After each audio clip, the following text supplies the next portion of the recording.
In this state, people move constantly. You know, they talk about how many people come in a day. Take a look at the statistics of how many people go out every day. See, a lot of people come here and they can't stand it. Couldn't stand it. Had to go back. Guess they decided the snow and the cold wasn't as bad as the heat. But see, that's a good thing for us. So, because no matter which way they're going, they need me.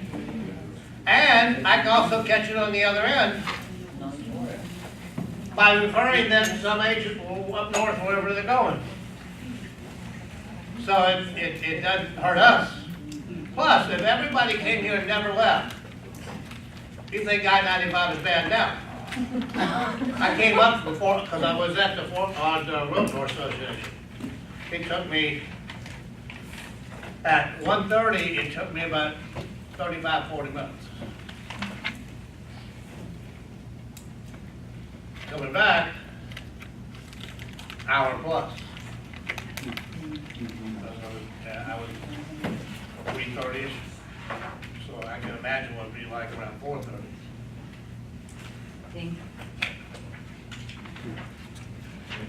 But the things that he talked about is the things they talk about every time we have an instructor. Also found out today that I may not have to do the 7 hours of continuing ed for my instructor's license next time through. Why? Because I also have to do the 14 hour. I teach the 14 hour. Doesn't that count? So I think what they're gonna do is they're gonna build that into it. But again, that requires the writing of a rule to change it. But I teach the post license, I teach the 45 hours. And every time my license comes up for renewal, I have to do the 14 hours. And there's no way I'm doing it in the classroom. You have been doing it for 40 months. Yeah. The rules are the rules. They don't have to make sense, the rules are the rules. The rules say I have to do 7 hours plus 14 until they change the rule. I'm doing 7 and 14. Real hard. That's a concept that I find most new people have a hard time dealing with. Why does it have to be that way? It's simple answer, because they said so. Yeah. My dad with the boss. That's simple. Bless you. All right, let's go to chapter 15.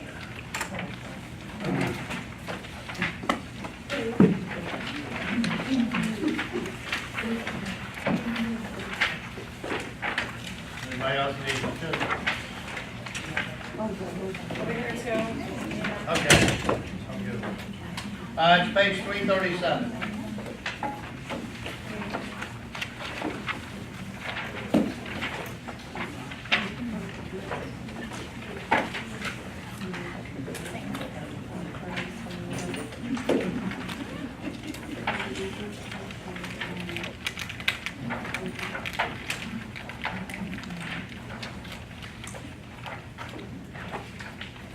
On page 337,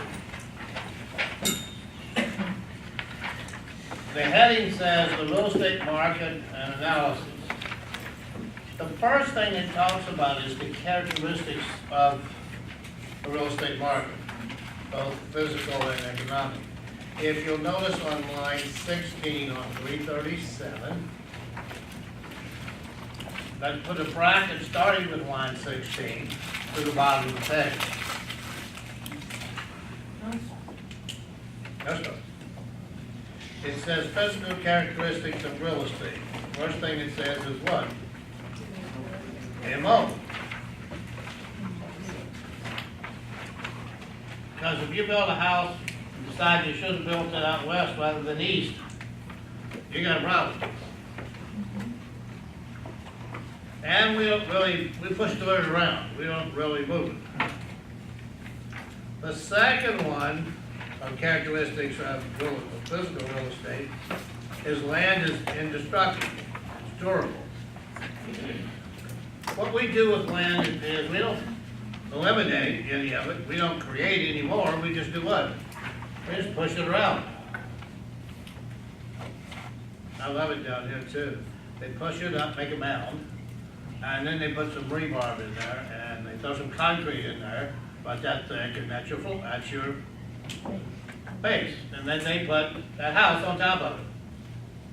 And we wonder why when the water gets high and the winds get strong, it disappears.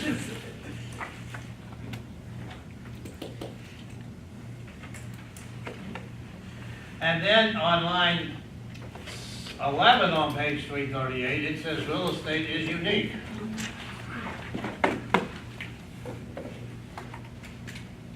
Would you say real estate is different here than it was where you came from? I'm not talking about houses. I'm talking about the land. Haven't found any limestone rocks here. In Virginia, there were more than you need, more than you wanted if you were a farmer. There was one under the house. And when we moved in the house, it didn't have a furnace. It only had fireplaces. And my father decided he was going to put a furnace in. So they had to go under the house, dig under the house, put up supports. And as they're digging around, they run into a rock. And the rock was like, it was about, when I was a kid, it was probably this big. Reality, it was probably that big. But it was like a cone. And so they decided, well, simply dynamite it. Oops. Wow. The only thing that shook was the house. It didn't even chip off a piece of that limestone rock. So to today, that limestone rock is probably still better. Wow. Now, you wouldn't have that down here.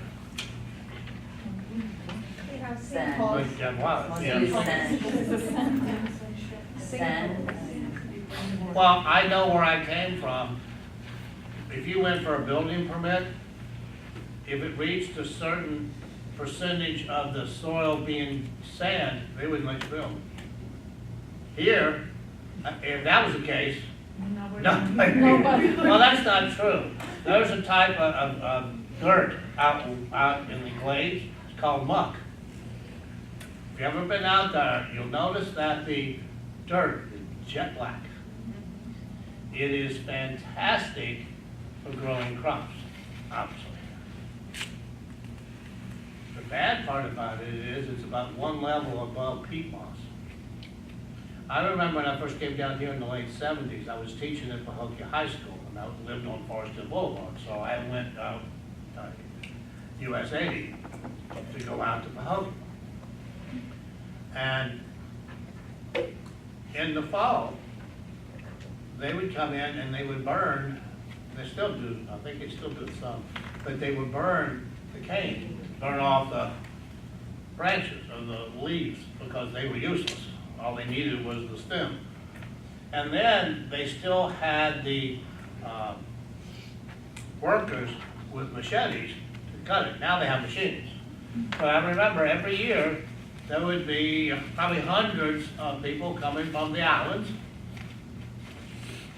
to cut the cane. The danger there was that stuff was so much like peat moss, if it got hot enough, it would start to burn. And a lot of the cane cutters got severe burns because they would step down, you couldn't tell it until you stepped down in it. So, like when they say real estate is unique, look, just from there to here is very different. Something else I didn't realize either, when I was teaching, I had to take 2 courses to maintain my certification to teach. And so I decided to take oceanography. I thought that would be an interesting class, apropos to where I was there. And I never realized it, but a lot of times the wells that are drilled close to the coast, if they drill them too far down, to get saltwater intrusion. Because it does, the saltwater doesn't come up to the beach and stop. It actually goes under the ground, out, and meets the freshwater. Regarding sea level. That's why they had to shut down some of the wells that they use for water, because they pumped it out, and then the saltwater started coming in. But when they talk about real estate being unique, like I said, we can just talk about it in just where we live. You know, you start comparing it to other places, wherever that is, it's different. And then the middle of it is molten lava. At least according to what scientists believe. Probably true since the volcanoes still are, that stuff's gotta be coming from someplace. It's not the sky. The second half of this discussion is about the economic characteristics of real estate. The first one says that there are government controls. No shit. We spent a whole book talking about government controls in one form or another. The relationship between supply, demand, and price. Why? Because this is a capitalistic society. The third thing, it says real estate is slow, that's a key word, slow to respond to change in supply and demand. Why? Because we can go back to what we started with. Real estate is unique. Real estate is immobile. So if I said, well, I got two places I can build, 441 in Yamato, or I can build up in Port St. Lucie. I decide to go to Yamato. And then another big builder comes in and kills all the business. So I just made a big mistake. Now, I can switch, but it's going to take time for me to make the switch. So, like all the building that's going over there by Geo Homes, they didn't come up with that in the last 6 months. This has been set up for the last 10, maybe 15 years. Because do you realize the amount of work it's going to take physically and legally to accomplish that? They now got to do what? They may need to have the zoning changed.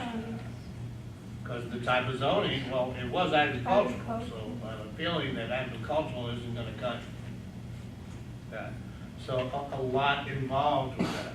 That's why, and I talked about it in the first chapter, if you're an agent, you deal a lot with developers, and you help them find land, you're looking at that land very differently than an agent who's taking a buyer out to show them a house. Because all the stuff that was about has already been dealt with before a potential buyer even shows up. The last one says area preference.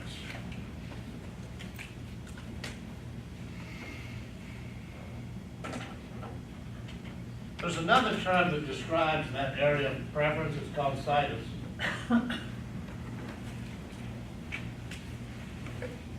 Because we always say the three most important words in real estate are location, location, location. I actually have like a plaque on that, and they had engraved in it the word situs.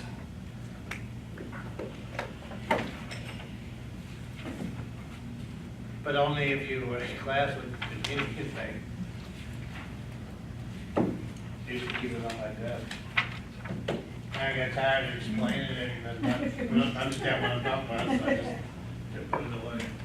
Now, when we talk about the real estate market, like any other market in our society, there are two factors: supply and demand. There are two participants in our discussion: the consumer and the producer. The producer in our discussion are builders.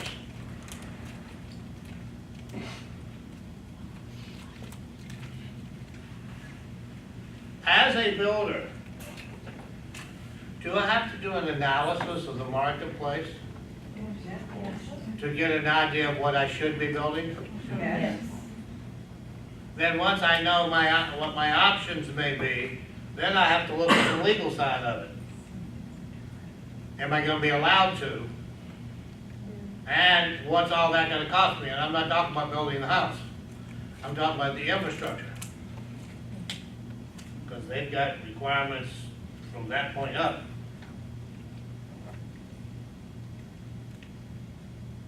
On page, oh. All right, I'll go back to that later. On page 339, the gray box, it says variables that influence supply. Highlight that.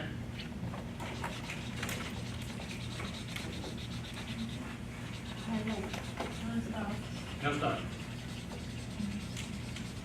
What I'd like you to do is run an arrow from where it gives the four of them to the right side of your page. So right after the word financing, which is the second bullet, take your pen and draw a line from the word financing to the right until you get to the edge of the page. And then to make it an arrow. That's why I said to use your pencil or pen and not your highlighter. So if this was the edge of the page and this was the financing, this is what I wanted you to do.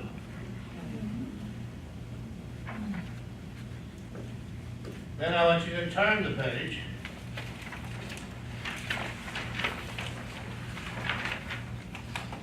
You got another gray box. That should be highlighted.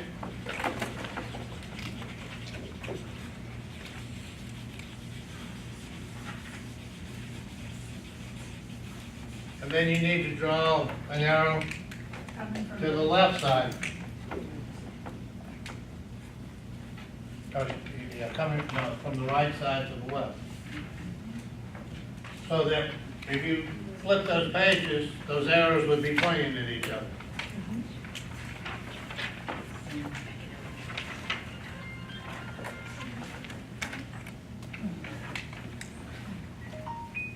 Now, if they ask you a question about one of these, they're going to include the other ones in the answers.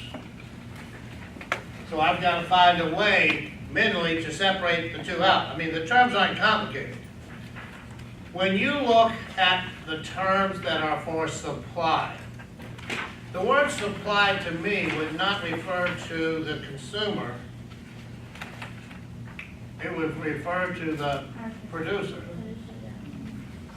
If you look at, if we said our producers are builders, are they not the things that the builder is going to need to take into consideration? Whereas if you turn the page where they talk about demand, the examples there would not be the producer, they would be the consumer. So in my mind, there are two words I remember. Supply is builder, demand is consumer. So anything that would be about the consumer would be a demand variable.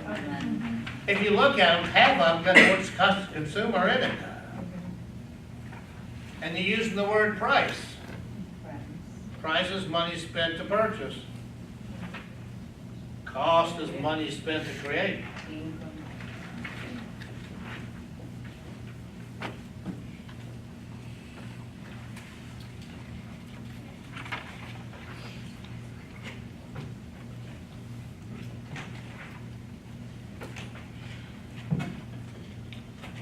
On page 340, which is where we are, the second category under our list was population numbers and household composition. There is one sentence and that information that actually goes to the bottom of the page. But at the end of line 17, you'll see in bold letters the word household. Highlight that because it's giving you the definition of what a household is. So it basically goes from 17 to 19.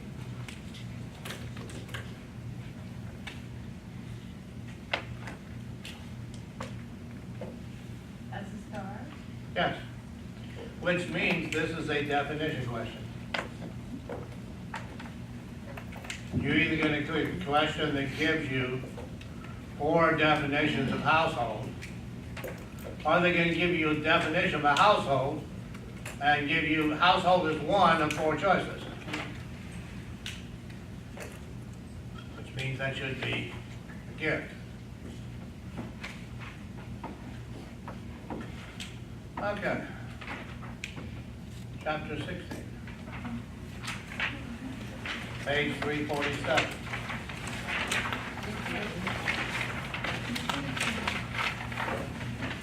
Page 347, not 348.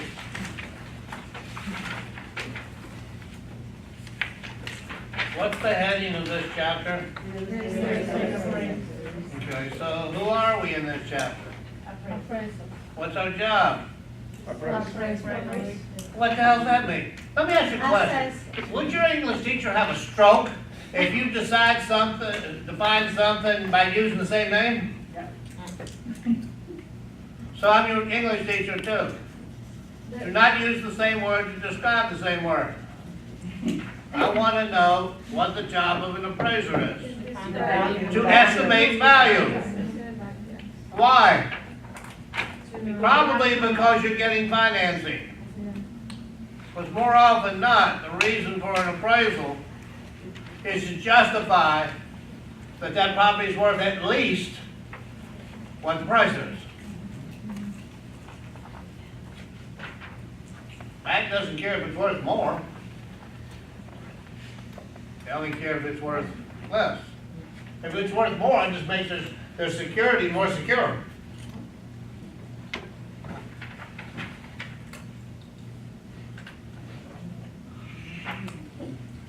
As an appraiser, would I consider an appraisal to be an art or a science? Science. No, in art. Precise is precise. Well, if you tell me that an appraiser is estimating value, the word estimating would go with which of those terms? Science. No. Art.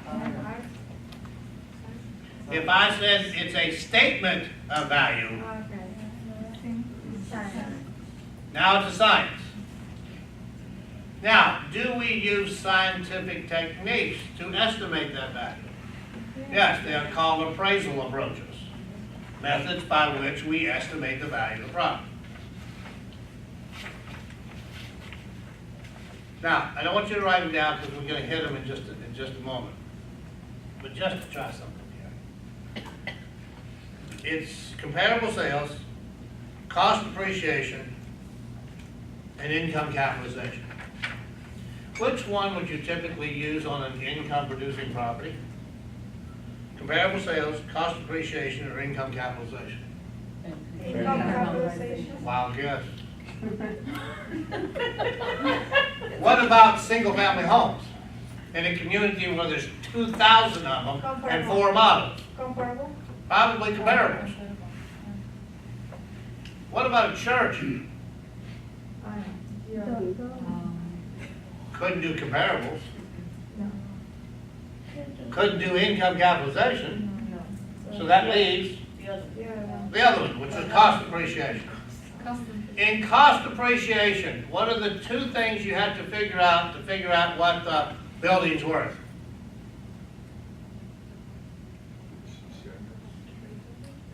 All right, everybody listen to me. I told you to stay out of that book. The square footage. Don't write anything. I said, don't write anything. Don't look in the book. From now until you pass the class test, either listen or go home. Price per square footage.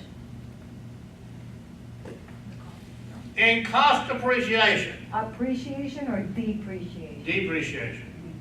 In cost depreciation, what are the two things I have to know about the building in order to figure out what it's worth? It's cost and it's depreciation. That's why they call it cost appreciation. I'm sorry that the answer to my question was the name of the damn method, but you're looking for something complicated. You have been for the last umpteen months. Because again, this is a chapter full of terminology that if you are familiar with it, you may be familiar with it under a different context. All right, let's go to 348. And let's go down where it says appraisal regulation on on line 8.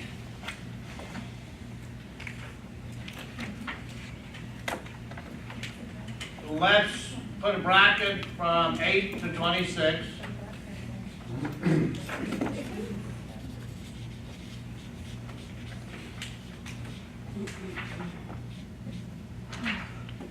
And all of page 349. Yes.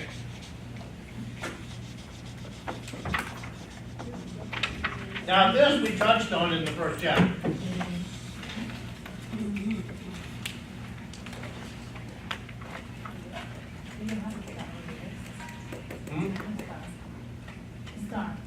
No start. Now, in I think it was the late 80s, in the mid 80s, we had some major issues with appraisal. We had major problems with appraising in the early 2000s when they were playing games. And it was amazing that properties always appraised out for at least the price or higher. When they really started looking at the numbers as, the market started falling apart, they realized that properties were being overappraised. And of course, that was just a local thing, if you call the whole world a local thing.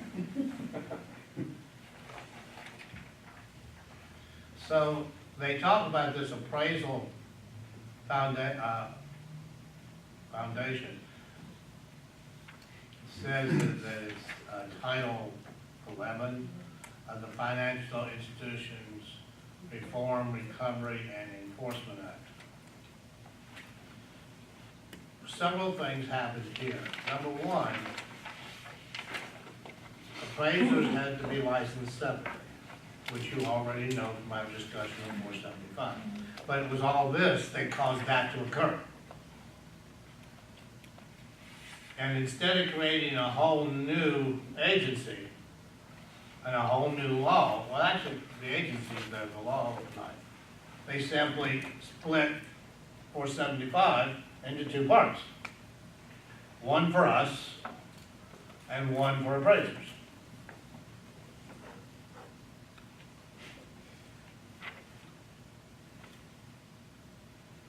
On the top of 349, it talks about what type of certified appraisers are available.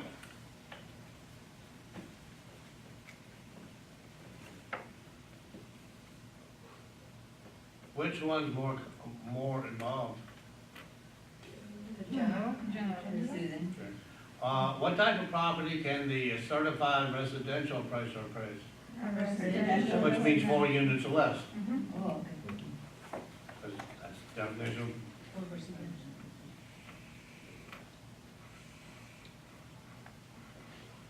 As a real estate licensee, can I do an appraisal? Yes. Yes. Yes, but it's not so. Not federal. But you cannot. It's a You can do it, superficial- but you cannot present like a. It's a federal They regulation. can let the confirmation, but I don't know. How about a yes or a no? Yes. Okay, and then shut up. It's not that hard. This group, it's hard. Most groups, not so hard. Maybe value. I've considered that, offer free drinks. I probably have to buy too much of it. Just 2 more weeks, so. We can handle that. You'll notice in the second paragraph on 349, they talk about federally related transactions, and they give you the definition of it there. That's the reason, in most situations, a real estate licensee is not going to be able to do the appraisal. There's two things. They can't certify it, and if it's a federally related transaction, it basically means what? Conflict. There's a loan. Besides the fact, if you were the listing or selling associate in a transaction, it would be a conflict of interest to do the appraisal anyhow. If you are in the situation where you would be asked to do an appraisal, on the third paragraph, have what they call the Uniform Standards of Professional Appraisal Practice. It also involves the type of documentation, the type of forms that have to be used. And as a real estate licensee, if I'm going to do that, that's probably why, for the most part, you don't see real estate licensees doing appraisals. We do a lot of what's at the bottom of the page. In paragraph 4, it talks about part 1 and the appraisal services. Well, actually, we know the appraisal is 2. At the bottom of the page, those are the 2 things that we normally do.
What's a market analysis? What kind of data do I need to have to do a market analysis? You have surrounded, the properties around it. Sales. The last houses, the price for which the houses around were sold. And the characteristics of them, comparing them to the property that are.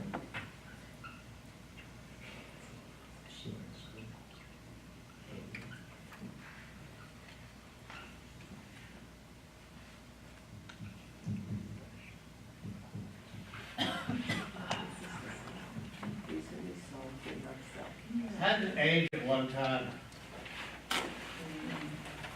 She was one of the top listing agents in Boca Raton.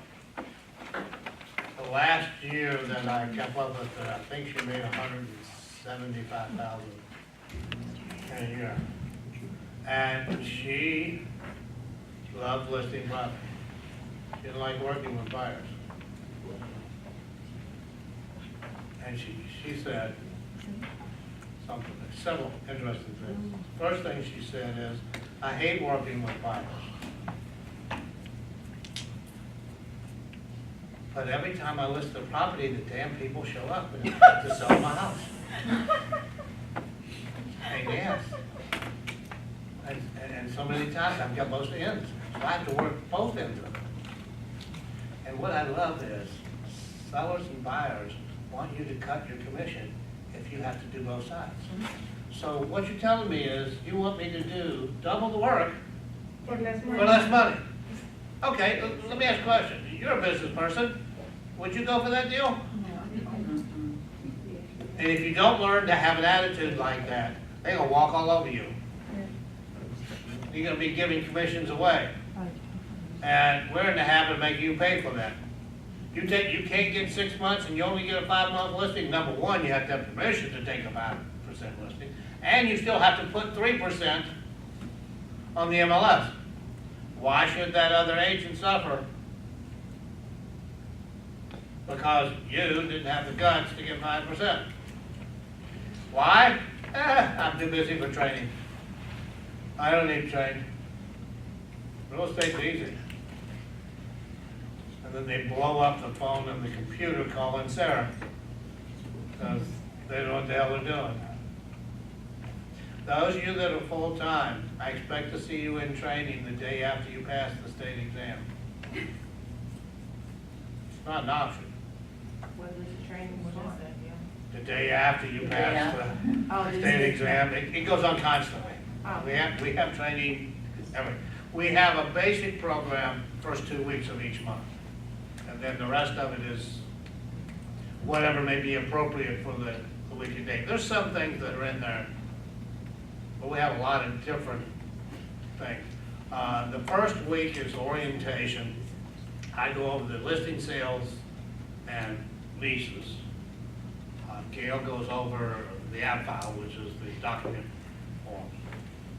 That's the first thing. And then the second week, and these are only 4-hour classes. The second week, Gail basically takes you all the way through from prospecting for sellers to closing on the sale of the property. What about the system, the flex system? The flex system, the MLS is done by the MLS. Oh, we, She goes through how you input, if you have a listing, she goes through how to do a basic CMA. But we don't do the MLS training. so who does that? The Realtor Association. Oh, so we have to go there? Yeah. Well, where do you live? Delray. Delray? Okay. There's one at Military and Potomac. There's an office there. How do we get the schedule for the training? It is in signature 411. Everything's in signature 411. And if you're giving a paper,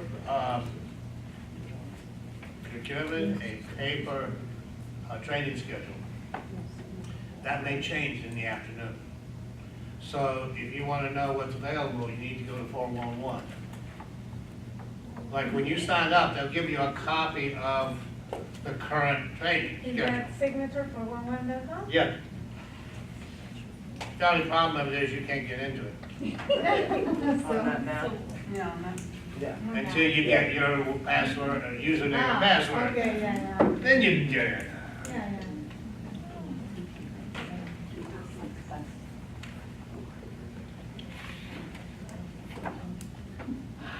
Okay.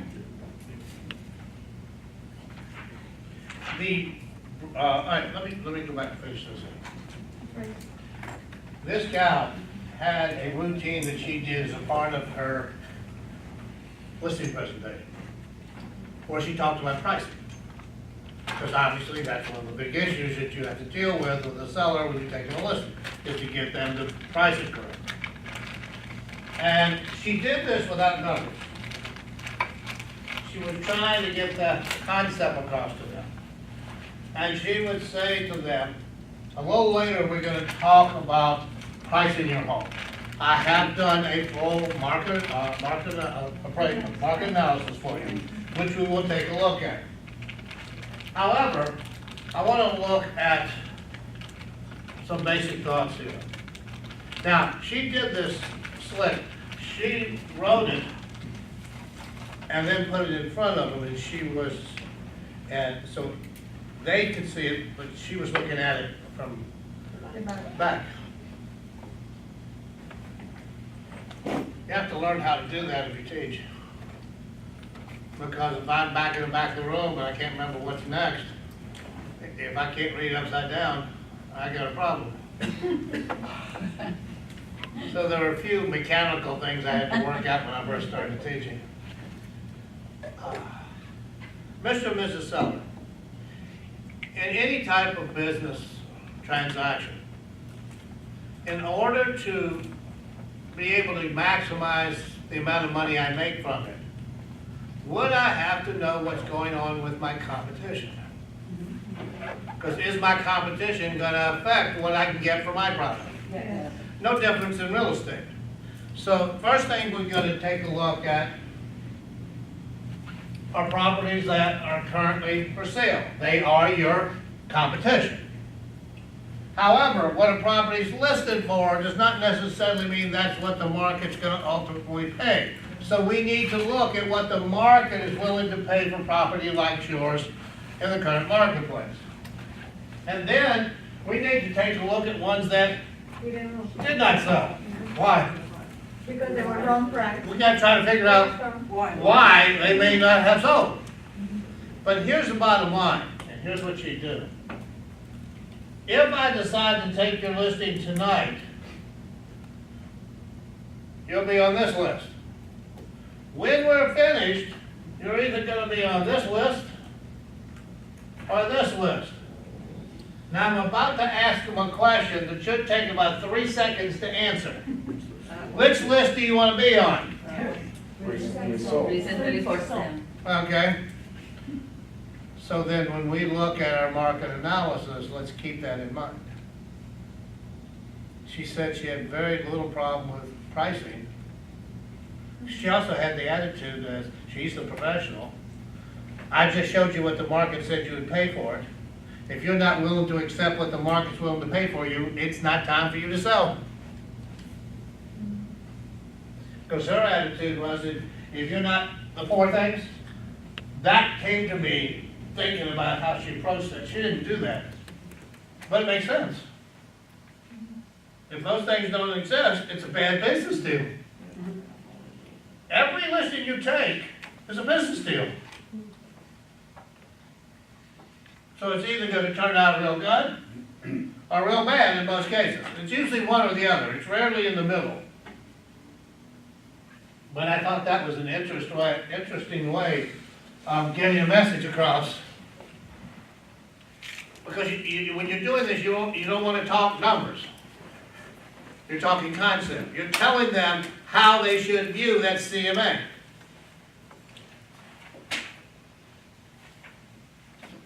Because if I'm not willing to accept what's going on in that marketplace, now's not the time for you to sell. And that's okay. Because if what's going on doesn't meet what you need, then it doesn't make sense to move on. But I have to move on. Then you're gonna have to change your thinking.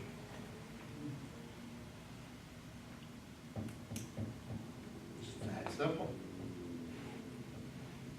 But you have to have the guts to be honest with them. But you have to have the data to back it up.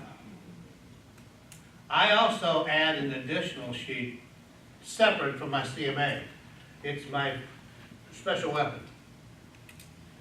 You have a lot of, in a CMA, you don't talk about where it shouldn't be, you talk about where it should be. Well, if they go below that, I don't have a problem.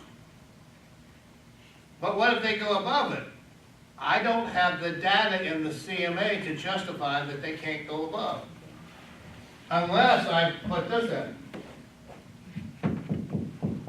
That is extremely important, either as a seven. What I do is, I print out everything that's current in the last 30 days, or 60 days, depending on what the market looks like, in that community. So they can see everything that was going on in that community. Because the house down the street, they were told it sold for $349. And their house has a pool and an extra bedroom. For $349. It sold for $285. But you know what? You have to be able to show them that. Can't tell them. You have to show them. But that's why studying the marketplace is important. That's why going to open houses on the weekends, when the broker opens during the week. You have to know your product. Any good sales person has to know the product and the marketplace that product is in, or you're not going to be very convincing.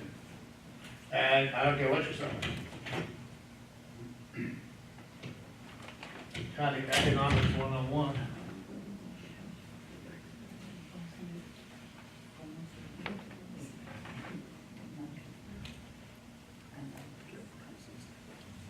Okay, let's go to page 350.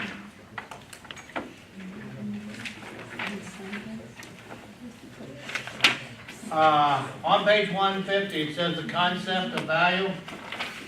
Let's put a bracket from where it says concept of value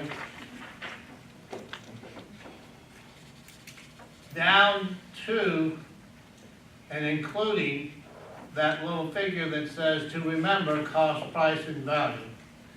Make that part of your bracket. On page 3 and the beginning of 4, it gives you the definition of cost. I would suggest that you highlight that. 350. No, 3 lines. The first sentence. Line 3. So it's 3 and 4. And then on line 10, you have the definition of price. There, Yes. would you be kind enough to repeat 351, what you said, Tyler? 351? I haven't got there yet. Oh, This is no start. Huh? It's highlighted. Yeah, at the moment. From value to. And then you see you have the definition of value. And it's on 350. Price, cost is line 3. Price is line 10. And value is line 14. And they have a star.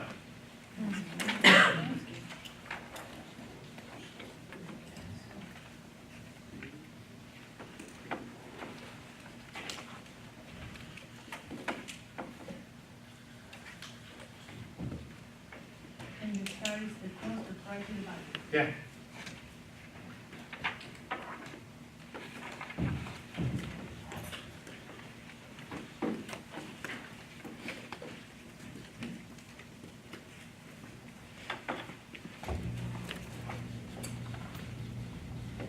Which term would be associated with the builder? I'm sorry, the cost? What term would refer to, would have meaning to the builder? Cost, Cost. Why? Because you need to know It's how all the much work expenditure. it costs. I want one word to describe cost. expenditure, Value. Value. I don't know what that means. what you're spending. Investment. Expend. Create. Okay. Give me one word for price. Paid. We're catching on to the first letters. And value. Work. But the consumer is willing to pay for it. Because you look at cost and price. Which one really represents the consumer? Price. The price. However, we have a tendency to use price and cost as synonyms.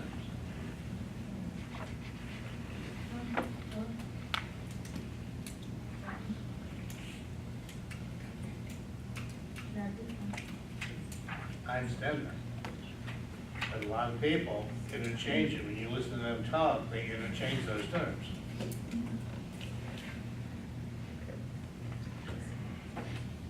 But, generally speaking, we're not in here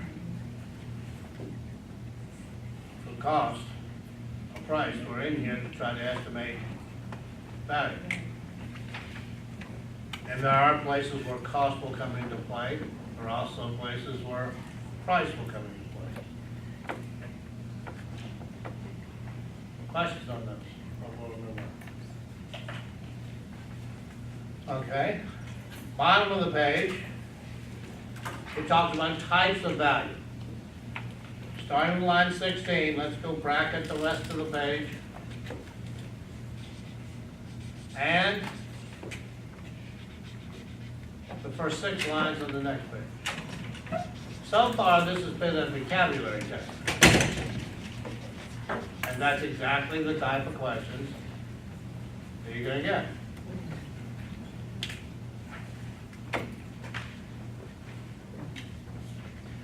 Which one of those values would represent the investor?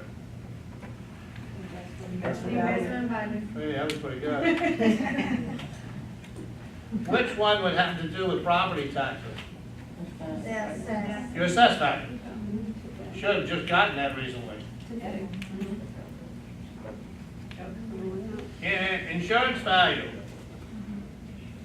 The insurance. Why do I need to know insurance value? Replacement. In case the house burns down. Yeah. Liquidation value. Normally don't think of real estate so much with that term, but you might with a business. Liquidation value means what? Oh, Liquidating product. Closing, short sale because you're doing it. it's doing what? Dumping it Yep. in the market, and whatever the market will give me is what I take. Is it 10 cents on the dollar, is it 20 cents on the dollar? Down here, liquidation is a tricky word. They're having a liquidation sale, Yeah. and then they bring in the next year's line of product. So it wasn't really the type of liquidation you thought it was. Besides the fact, they jacked the price up 80% And they say that it is. and had a, 50%. Yeah. There's a law in New York against this, they used to do that for 100 years. Yeah. Not anymore. I think you might have a problem here too. Maybe not quite as bad as that, but you may have a problem. Now, the question is this. As an appraiser, I see a whole bit different types of appraisals. I did tell you the investment value at the start. No. And they're going from store value, what? Business, investment.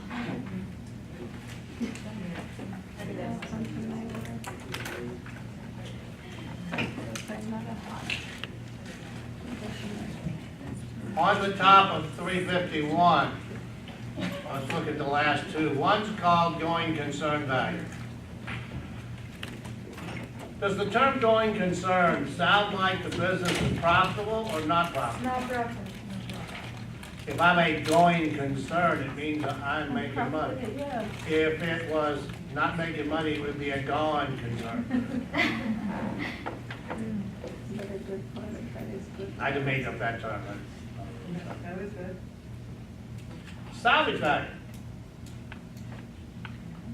They decided that this lot here is too valuable for the buildings that are on it.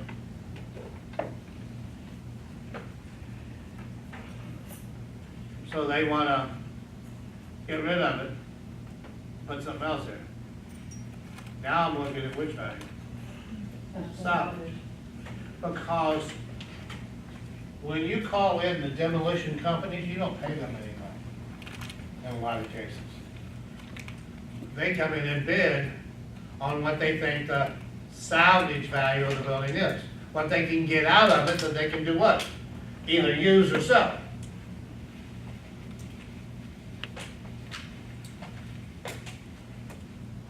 Unlike any other business where you have to bid on it, you better hope that you're calculating correctly.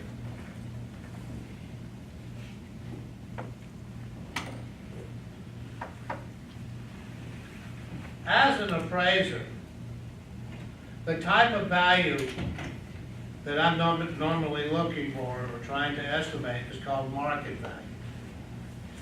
It is lines 7 through 23. I would like for you to highlight those and take a minute to look through them.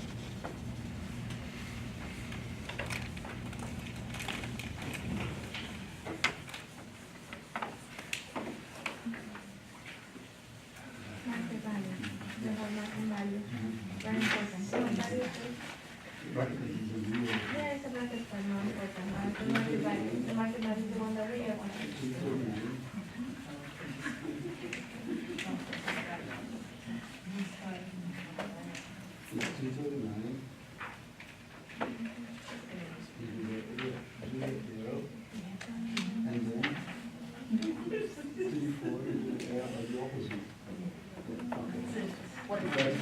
Because this term is supposed to be here. Yeah, yeah, that whole thing is supposed to be, it's supposed to be, we just use one arrow.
You see two familiar names in that definition?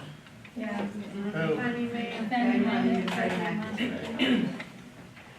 So if this loan that they are doing an appraisal for is most likely to be sold in the secondary market, not held in portfolio, they've got to make sure that it meets Fannie Mae and Freddie Mac guidelines. If you look at a residential loan application, bottom of the page, one side is Freddie Mac and the other side is Fannie Mae. And you see the influence that they're having on the definition of what market value is.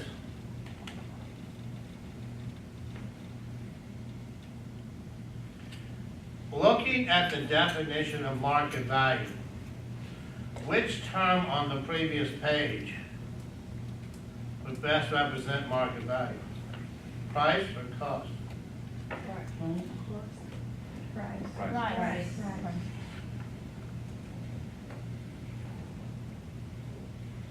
How many of you say it would be price? How many of you say it would be cost? Prove it.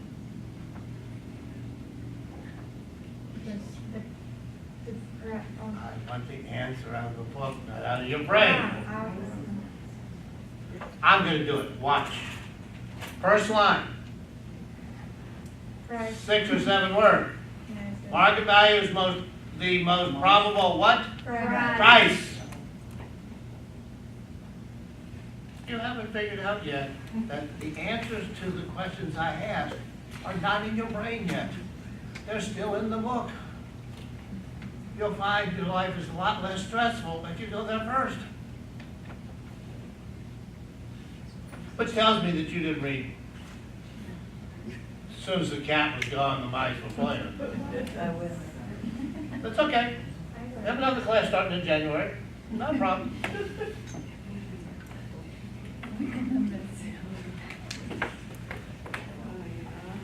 And the second time you take the course, you have to sit up front.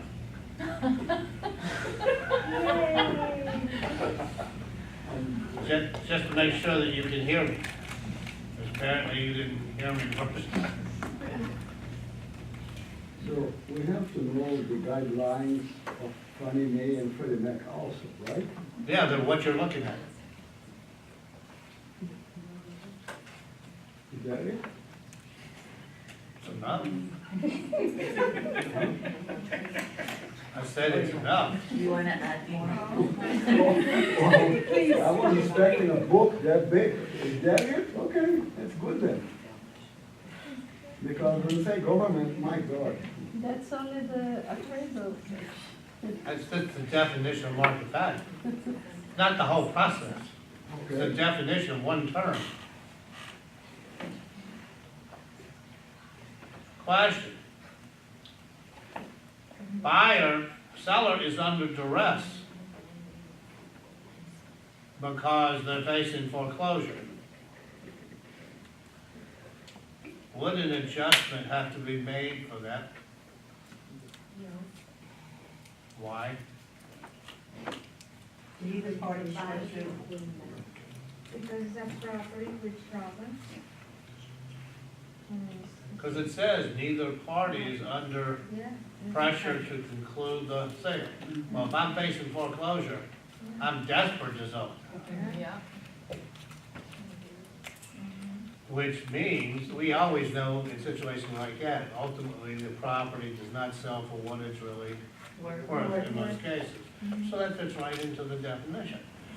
See, what you don't realize is, most of this stuff you already know, if you've ever bought and sold real estate or ever knew anything about it. The next thing it talks about is the characteristics of value. Again, to me, these are pretty obvious. If there's no demand, there is no value. It has to serve a useful utility. Scarcity, I think, means a lack thereof. Because usually if you've got something that is in demand, that offers different uses, and there's not a whole lot of it, its value is gonna do what? It's gonna go high. And then transferability. If it's got too many liens on it.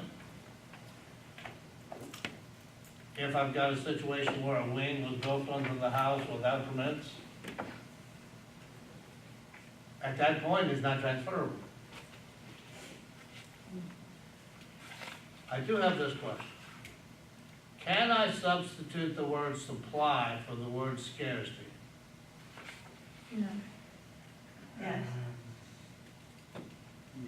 Yes. How many of you say yes, you can exchange them? How many of you say that you cannot exchange them? The answer is you cannot, because scarcity means lack thereof. Supply means abundance. What does the scarcity mean?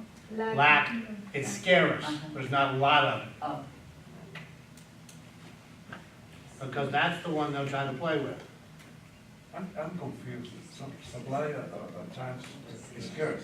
No, but that's scarcity. Yeah. But you can. No, but sometimes you have less supply Here's and the you way have this more works. supply. Here's the way this works. Listen very carefully. In this discussion about appraisal, scarcity means there's a lack of whatever it is you're appraising. not enough. Supply means there's abundance of it. So they're not interchangeable in this context.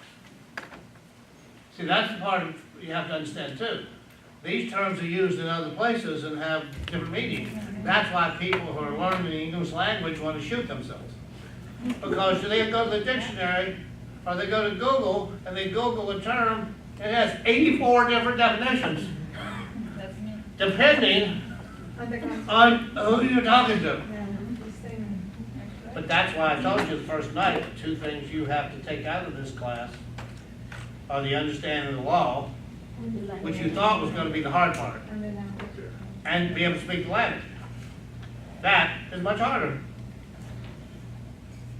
I have to be able to speak the language. I got to be able to communicate with appraisers, bankers. Yes, ma'am. On the market value, Mhm. line 21 to 23, Yes. where it says the price represents normal value consideration for the property unaffected by creative financing and sales concession. So if the owner, the seller would like Old to financing, purchase give money back mortgage. something or give back a certain amount to cover certain costs or stuff, that means it's not a true market value? and they would make an adjustment for it. See, anything that doesn't fit this definition would be something that the appraiser would have to make an adjustment for. And you know that every time you make an adjustment, it's a point of error. Because that adjustment is a matter of opinion in a lot of cases.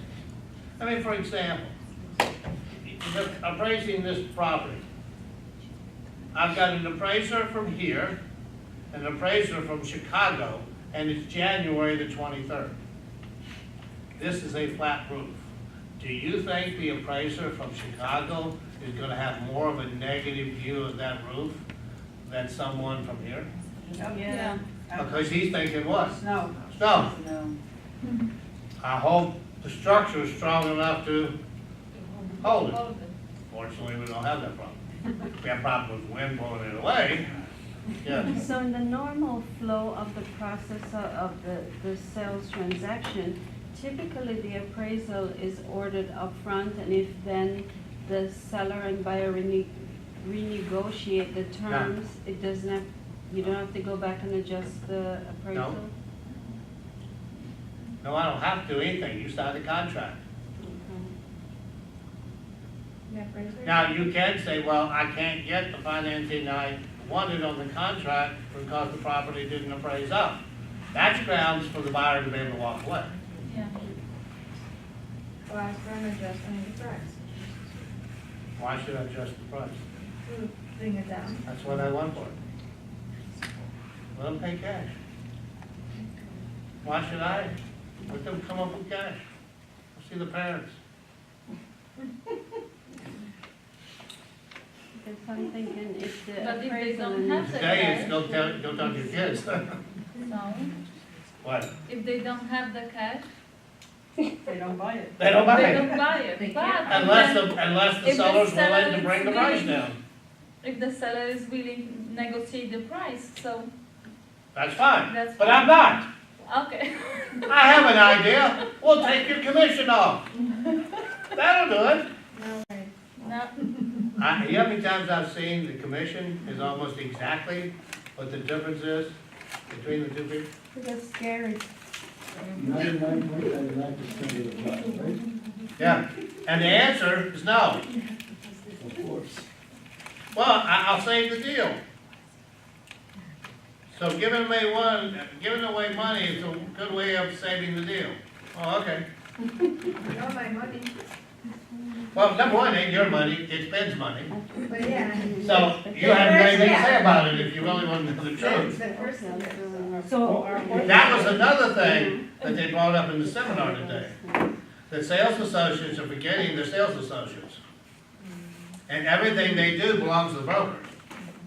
And the biggest offenders of that are these teams, who they think they're just basically working on their Ben's license or any other broker. And he had a real issue with them. And you know what? I got to see Mom today. how was she? How was she? That's that's not. all of the things that I told you about. He was not happy. Who cares? Yeah. You will if you wind up in front of him. Well, I'll not line up in front of him. Hmm? I will not line up in front of him. But if he's not happy, really, who cares? Because they set the rules and they can change the They can rules. take your license. You better. But still, You can even go to jail so can for I breaking some have a of question. Yes. So, when someone wants to sell their home and the associate does a CMA, a comparative market analysis, and determines the home can be sold for 210. But then, so they write up a contract for 210, but then when the appraisal is done, it comes down to 189. What happens then? That's the discussion we just had. Right. What happens right then? Well, a couple things can happen. Number one, the buyer can come up with more cash. Number two, the seller can agree to drop the price. And they both can agree, the buyer will come will put more down, the seller will lower the price. Okay, Meet in the okay. middle.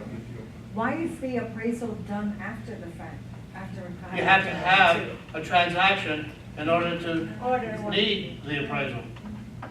So you can't hire your own, as a, someone considering to sell their home or buy, you You can't can do order it. your own? Yeah, absolutely.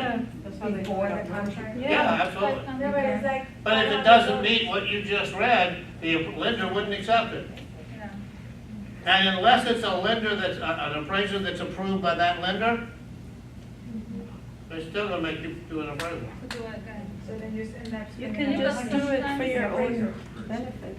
But here's the thing that we're forgetting.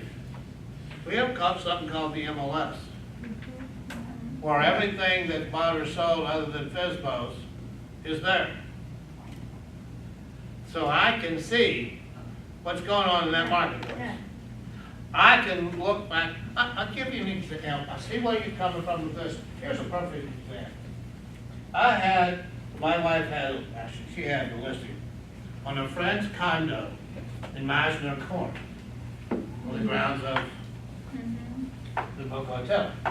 Now, we know that those type of units are usually snowbirds, or a high percentage of them are. And I made the mistake of taking the listing the 1st of November.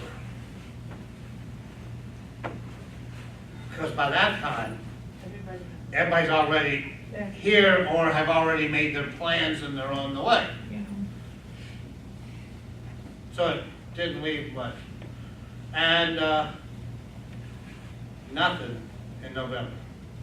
One showing in December. As we get close to the end of December, I could hear the grumblings.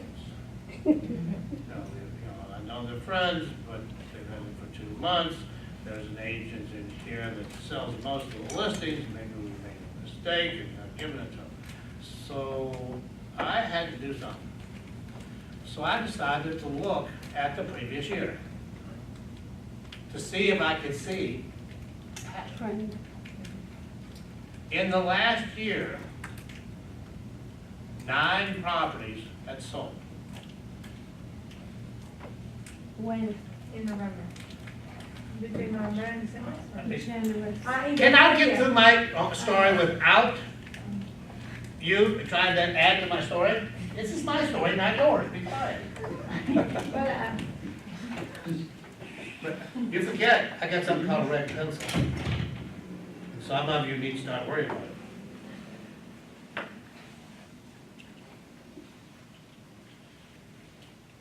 When I did the analysis, most of the transactions went under contract the end of January to the middle of February, and closed somewhere between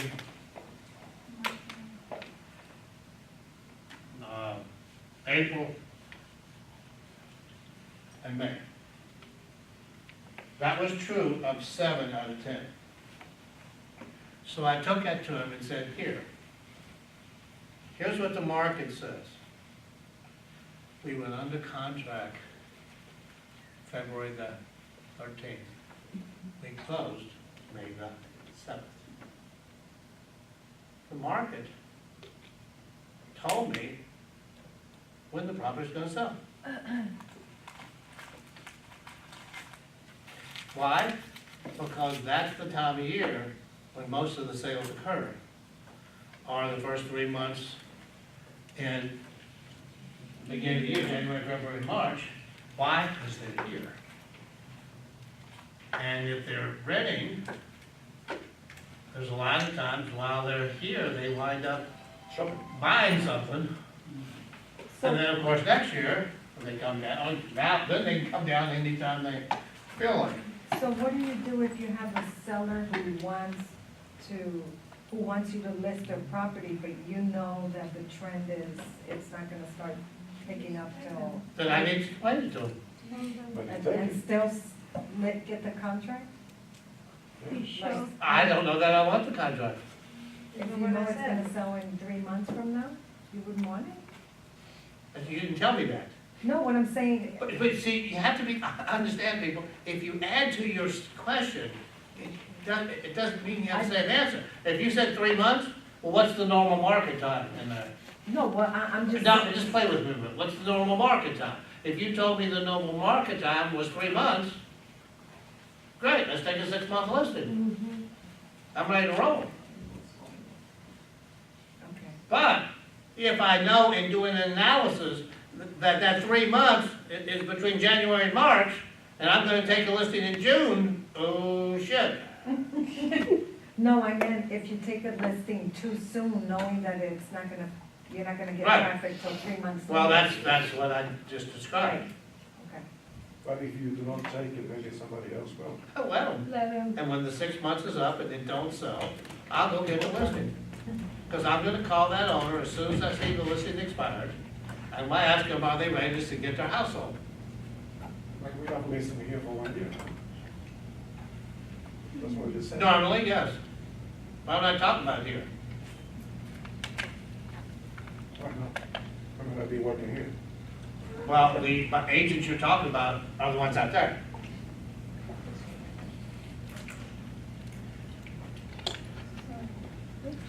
All right, bottom of page 352, talks about the principles of value.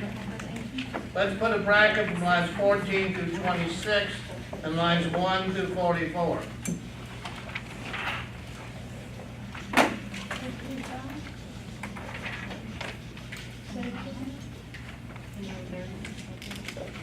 Where it says principles of value, the rest of that page and all of 353.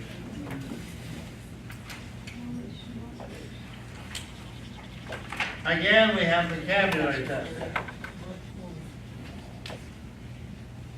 The term that you should be most familiar with is the term of substitution. You use this concept on a daily basis, which is why comparable sales is probably the one that most people could relate to.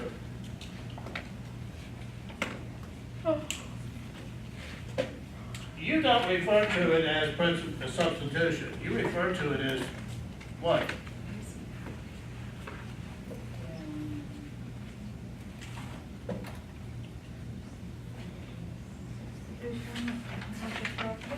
No. It's called comparison shopping. You do it every day of your life. and we are. You have friends, if it's not you, who will travel from Marshall's Yeah. to TJ Maxx Yes, we are. to Ross. Home goods. Why? to see- Maybe you've already bought something. Why? to see- Make sure I get a good deal. Yeah.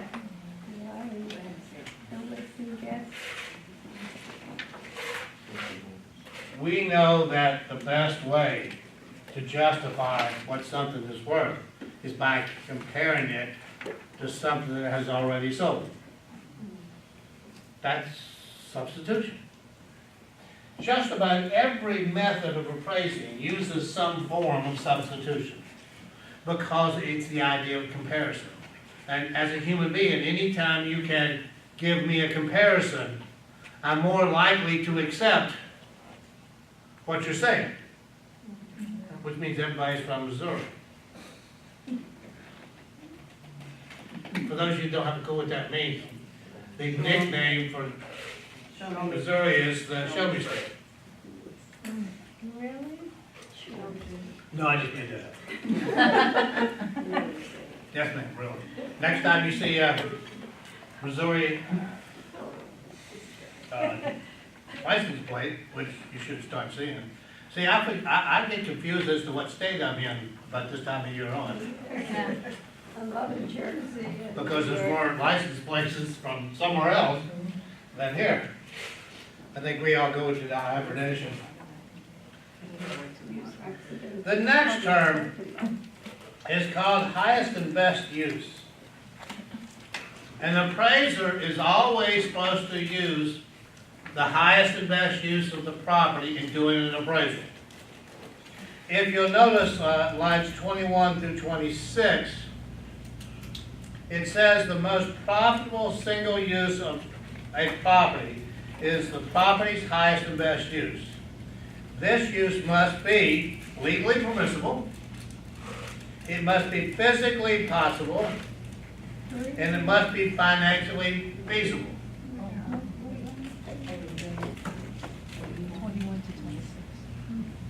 Oh. Is that the bottom? Right?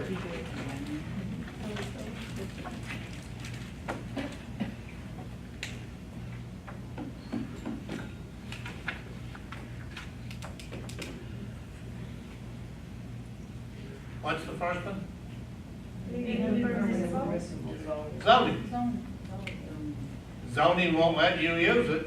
You're gonna have to either do something else. So if the zoning would not allow me to use the property and the likelihood of getting the zoning changed is minimal, that may mean that the current use will remain its highest and best use.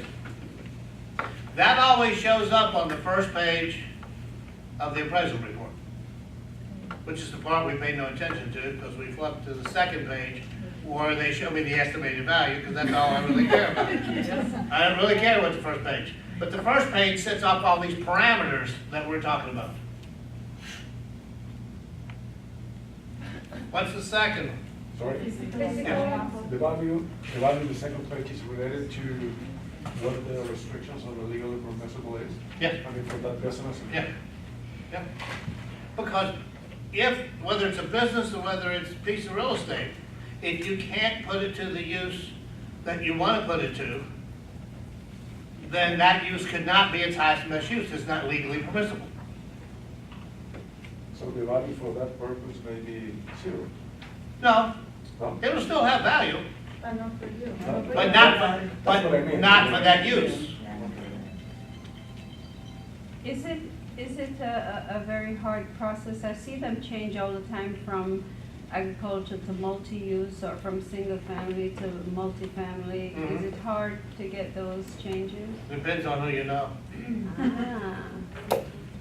So I better hike up my skirt. I'm not touching that. I just made Yeah, there you go. Just put up my high heels. I'm hanging with her. And you're gonna have a multi-family home? Come on.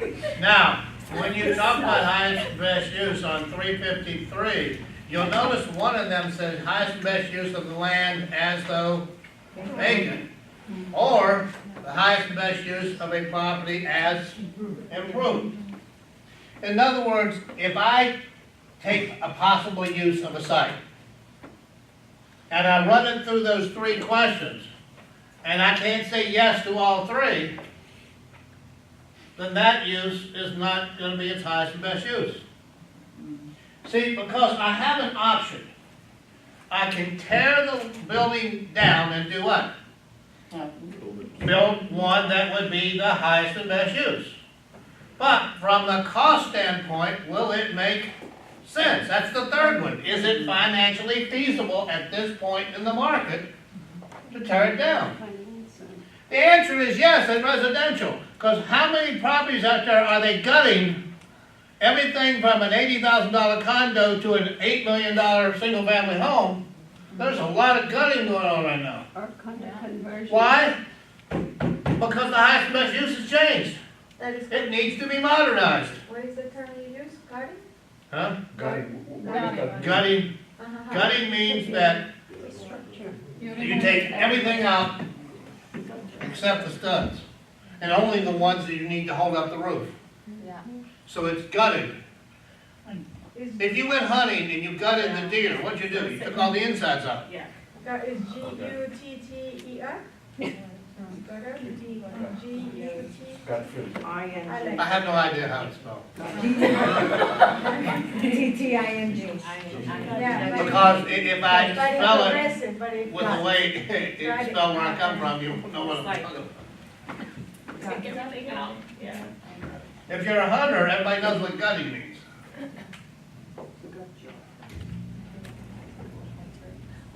Watch the cop shows. Touching anything. You'll see music there. For fish, you can get fish too. Oh, no. Moving down the page, let's go down to the one called conformity. Will a property have to have conformity based upon the use that I want to put it to or am putting it to? Does it have to conform? Yes. Yes, it has to conform to the community. Perfect example is the associations. You know that when a builder lays out their initial plans to build, they put restrictions on the minimum square footage. They may even control the type of models that can be used. What can you do as far as changing the front so it looks different?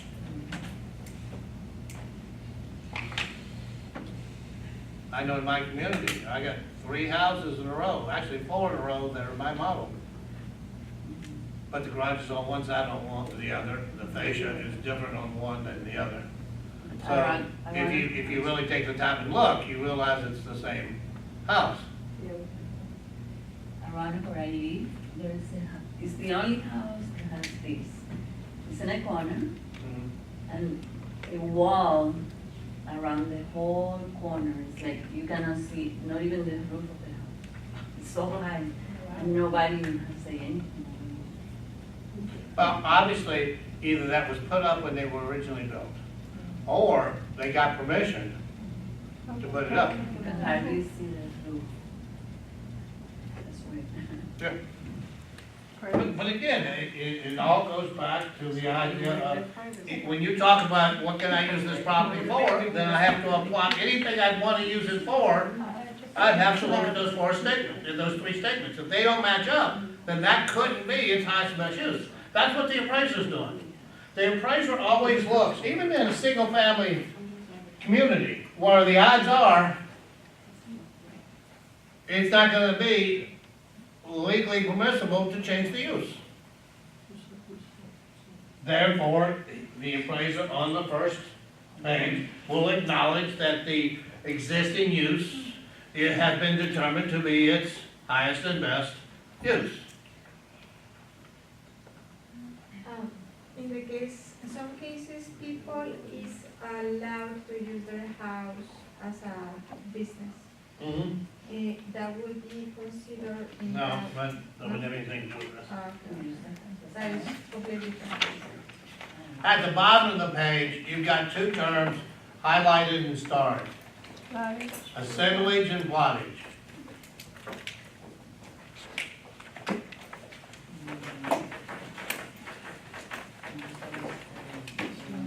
Highlighted star.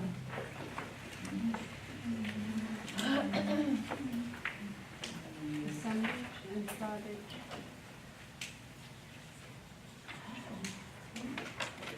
Is this like a co-op?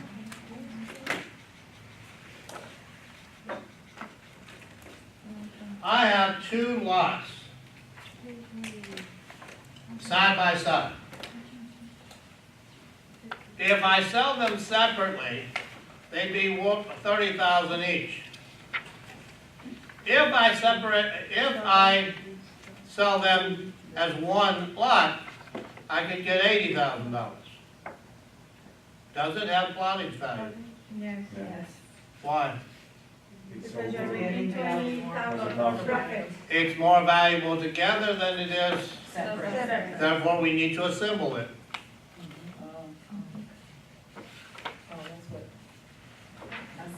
So assemblage tells me that 2 side-by-side lots are worth more together than they are separately. Or you wouldn't be assembling them.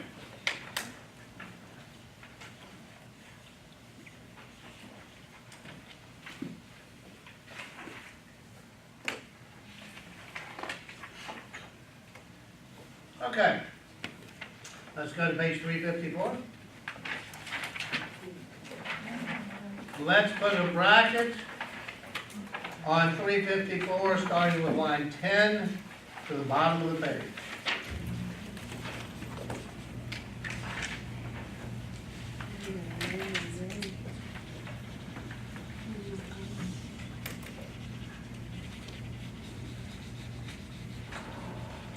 Now, I have several questions, but that's gonna require you to read first.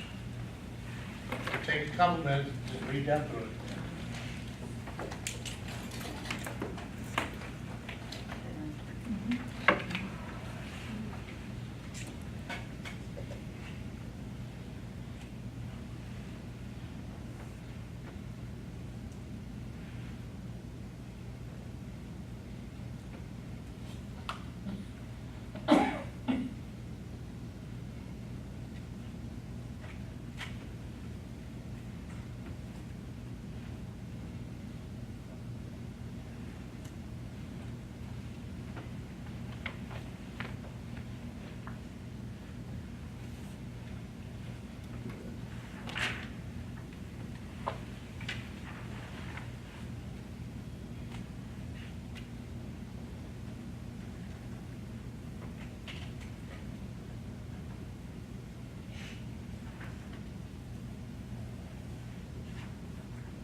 As an appraiser, if I'm appraising a single-family home, which one of those three methods should I use? Sales comparison. All of them. Oh, yeah, nice, oh, no, right there. That's what it says. Yeah. In case you missed that. Would you agree that one of those three would probably be better than the other two? Yes. Which one, if you're talking residential, would probably be the priority one? Why? Because you Because you have a lot of comps. Yeah. If you're in a community where you have no comps, guess what? You got a problem. Can't use the comparable sales approach. Which one of the three would require you to separate the building from the land?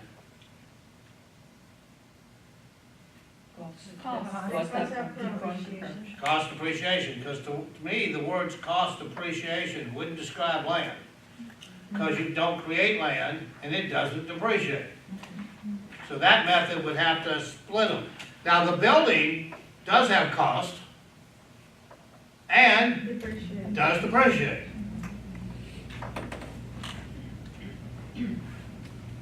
If I was dealing with an income-producing property, an 8-unit apartment complex, which method would I use?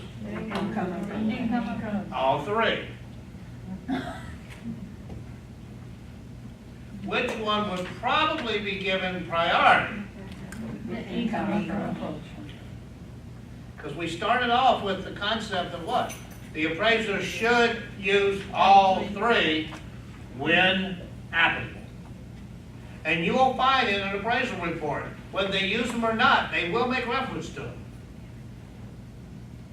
They have to. Just said there that that's the way you're supposed to do it. I mean, this stuff isn't made up for you guys, that, you know, they don't really do it that way, but we're telling you that. So this is really for an appraiser, right? This is their Yeah. approach, not for a CMA when you're doing a CMA. No, CMA's calculated. Okay. I guess the closest to a CMA would be your comparable sales. if you go back to a little illustration, if you wanted to compare it to any of them, it would be the cost appreciation, I mean, the comparable sale.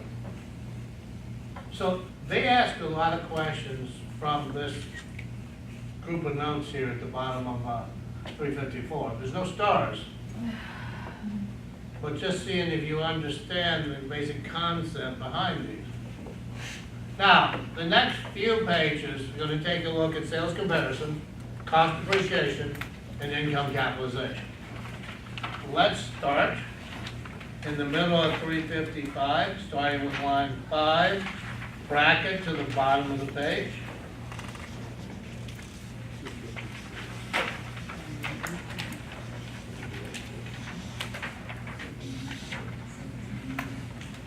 And then turn to page 356. Bracket around the whole page.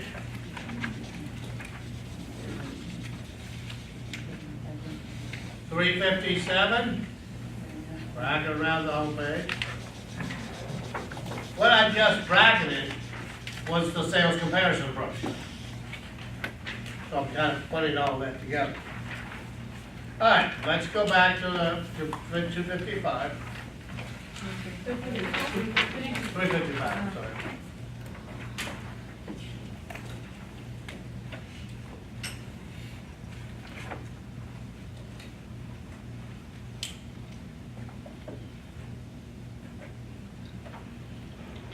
Now, when you talk about the sales comparison approach, notice what it says on lines 12 through 18. It says there, because time can affect value, the sales used for comparison purposes must meet 2 qualifications. They must have occurred recently in the same market area where the subject property is located. Well, that kind of makes sense. If I'm trying to use a comp across town that sold 10 years ago, probably wouldn't be a really good comp. The second one is the comparable property selected must be, it didn't say identical, it said similar. Big difference. Then, how do I make them similar? The same characteristics, the same. I make adjustments. Yeah. What are the things that make them different?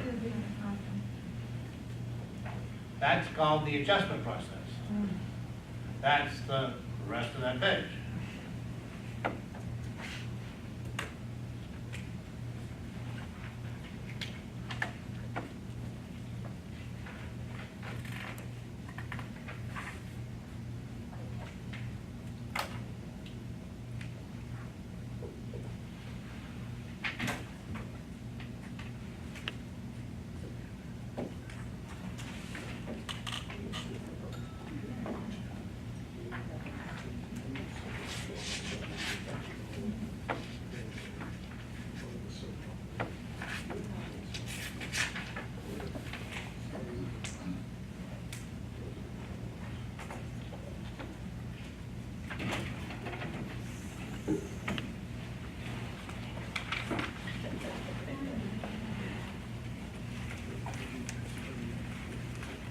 Don't start copying this. Finish reading what I asked you to look at.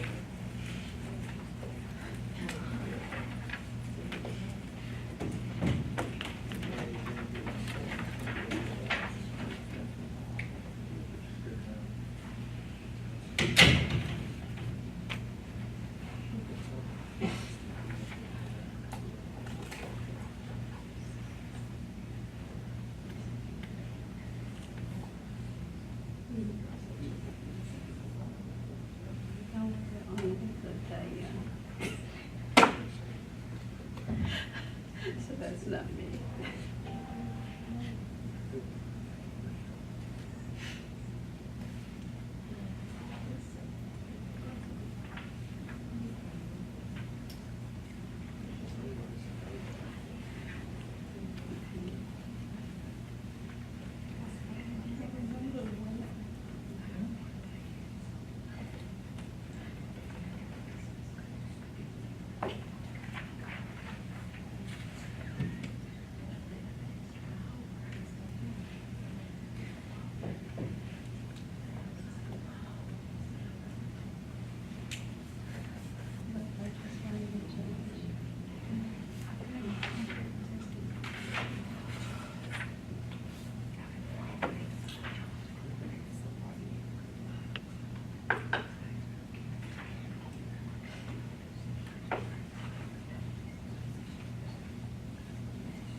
Okay.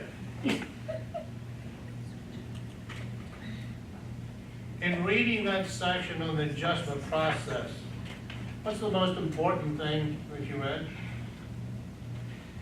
Look at the book. Eyes down, I don't want to see them. I want you to go back again, apparently you haven't. I want you to go to line 19 and read what it says to the bottom of the page.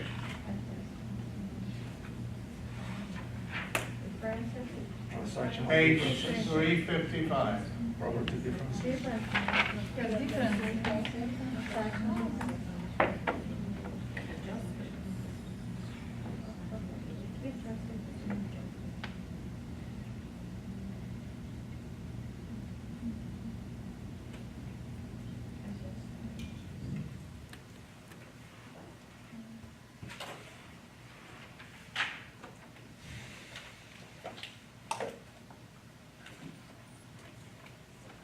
What's my objective? To do a comparison. My objective is to find the adjusted sales price of the comp. And then I need at least two more. And once I have at least three, I can then do a reconciliation to come up with an estimated value. But what I'm finding now is not the value of the subject property. What I'm buying now is the adjusted price of the comparable to make it similar to the subject. So, right off the bat, we see that it's a 4-bedroom comp and a 3-bedroom subject. What adjustment would I make to the subject property? 3 bedroom, reduce 1 The bedroom. pool, We're gonna, no, something no, to the comparable. Reduce. What adjustment are you gonna make to the subject property is the question. or you're gonna No. add the pool? And I'm talking about the bedroom. You're gonna. What adjustment I'm gonna make to the subject? You're gonna. One less. Done! You don't ever make an adjustment to the subject property. Guess you missed that too. Exactly comparable. Well, it's not besides you, but I didn't acknowledge you for a reason. You never adjust the subject property. Why? Yeah, because Because it's what we're trying to find. Yeah. How can you adjust something you don't know? All I know at this moment is what? The comparable. What the comp sold for. I don't know what the subject's gonna sell for. That's what I'm trying to figure out. So adjustments are never, ever, never made to the subject property. So if the question talks about, and answer A talks about adjusting the subject property up by $3,000, you can, unless they're asking for the wrong answer, you can eliminate that answer. Because there's nothing here to adjust. What am I gonna adjust? So in the comparable, you would, Now, let's talk about the thought process for the adjustment. My left hand is the comparable. Is it what? Comparable. No, I'm sorry. The left hand's my subject property. When will this hand move? Never. Why? Because I never make adjustments to the subject. Is this the ideal comparable? Yes. Yes, so similar to the subject, no adjustment is necessary. So basically, what's gonna happen is this, watch, let's do the bedrooms and the baths. When it comes to the bedrooms, what's the comparable? Inferior or superior? Superior. Superior. Why? Because Have more that's bedrooms. You have more bedrooms. That puts the comparable up here. much that where it's supposed to be. It's supposed to be here. So how do I get the comparable from here to here? So you Taking reduce away one. one. Because the comparable is inferior, or is it superior? It's superior. To bring something that's superior back in line, it would have to go which way?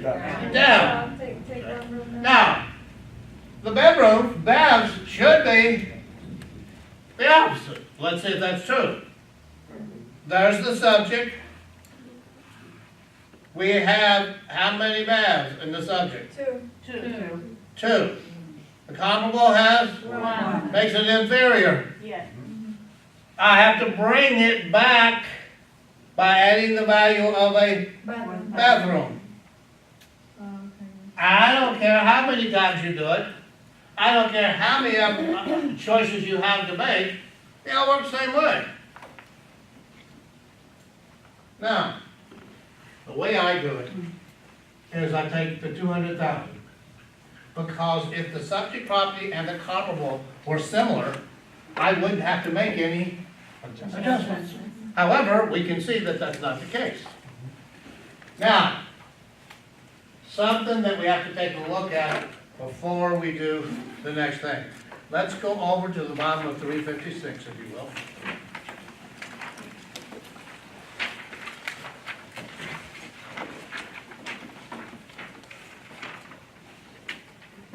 At the bottom of the page where it says adjustment process example, it says the appraiser prepares the adjustment grid, which is what they're talking about above, by first entering the street address and the sales price of each. Well, that makes sense. Adjustments for transactional characteristics such as a condition of sale, financing conditions, or change in the market conditions since the date of the sale are made first. Now, do I have any transactional adjustments in this example? No. No. Absolutely. Oh, yeah. Where it No. says market has been appreciated 10% per year. Oh, yeah. That is a transactional Yeah. adjustment. Those have to be done first because they're percentages, not dollar amounts. Because if I take 10% of 200,000 versus 10% of 180,000, it's a completely different number. So, rule of thumb, if I've got dollar adjustments and percentage adjustments, I always do the percentage adjustments first. And normally it's only going to be one. So we got to adjust for the appreciation. And in this case, the comparable is inferior. It says it's been appreciated, which means that if the comparable sold today, it would sell for more money. Now, here's what they pulled.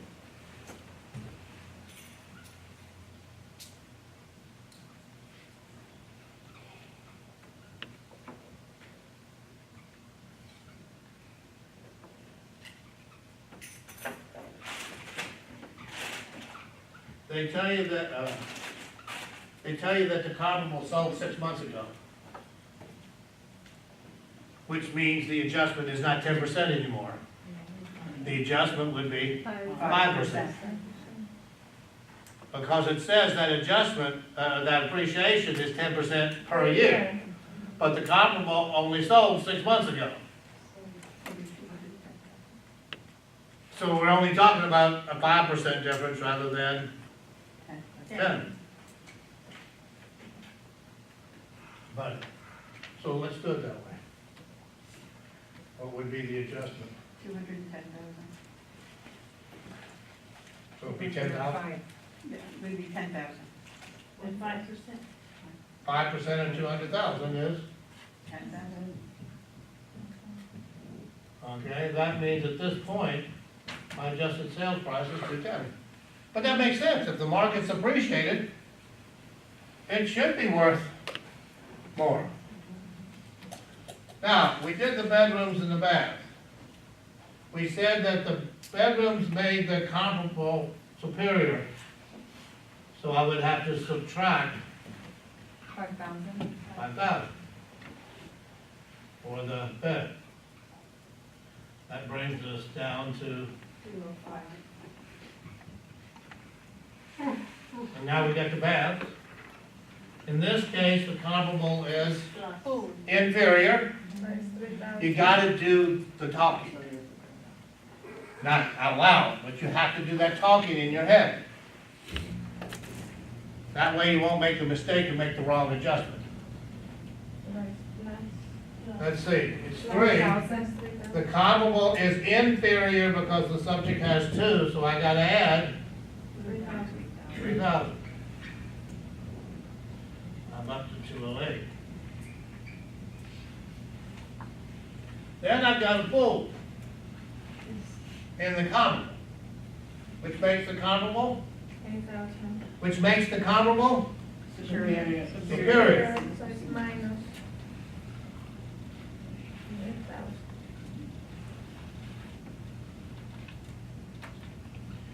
If you don't learn to talk the words before you talk the numbers, you're gonna screw it up. You through? No, yes. What about the garage? They're the same. You have So- another- Oh, those are the same. Oh, so I don't have to adjust for the things that they're saying. Yeah. Oh, okay. That makes sense. Now, what does that 200,000 represent? The value, No. not the Comparable. comparable sales price. Yeah. Yes, you forgot. The adjusted sales Right. price of comp. Which means I need at least 2 more of those. And I'd have 3 adjusted sales prices. Then I would have to reconcile. Simple way of reconciling would be add the 3 numbers together and divide by 3. There's a little more sophisticated way, which I'll show you in a second. Questions on this?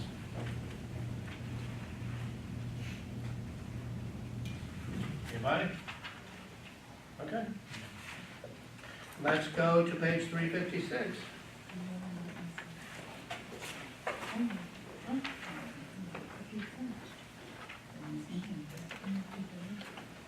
You'll notice the example here that they made reference to when we were reading through this. Which one of the 3 comps is most similar to the subject property? Come again, please? Which one of the 3 comps is most similar to the subject property? What is the subject one? I can find it. The subject's not gonna be on there, people. Oh, yeah, so, but we don't know. Yeah, you do. It's right there in front of your face.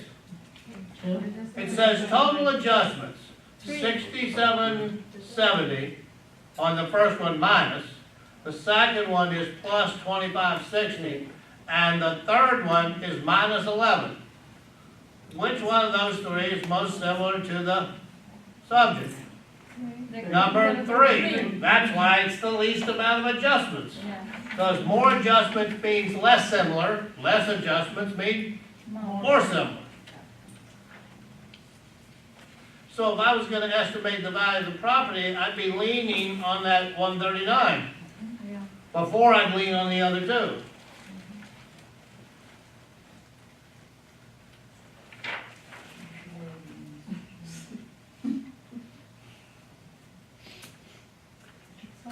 You'll notice right below where it says adjusted sales price, you see the word reconciliation? I'm on 356. I'm in the chart, go down to almost the bottom, and you'll see the word reconciliation. Then you'll see to the right of it, comp 1, comp 2, comp 3. And then it says indicated value. I would like for you to highlight the where it says reconciliation, the 3 comps, and the indicated values for the tail end of that chart. Right there, Star. there too. No, that was it. Can you repeat what is highlighted? On page 356, at the bottom of that chart, No, because 200. where it says reconciliation, Oh, okay, all right. and then to the right of it, you got three comps, comp 1, 2, and 3, that's part of the highlight. And below that, it says indicated value, which is part of the highlight. And 138,000 that was rounded is the indicated value. And start. This is, yes, and a star. This is called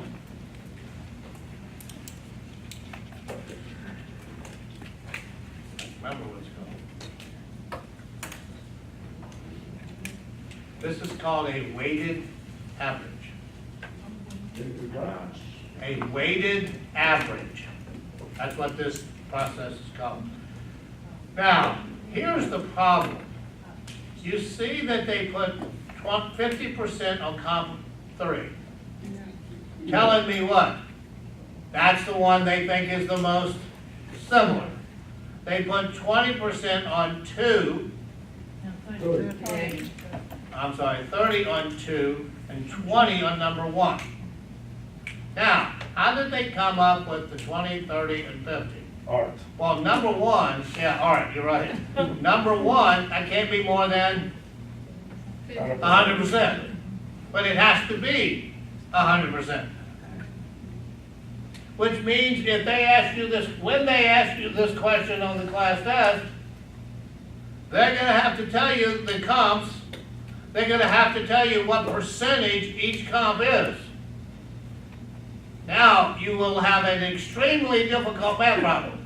You'll have to do 3 multiplications and 1 addition, which means right off the bat, you got a -1. Because you'll find some way of making it difficult.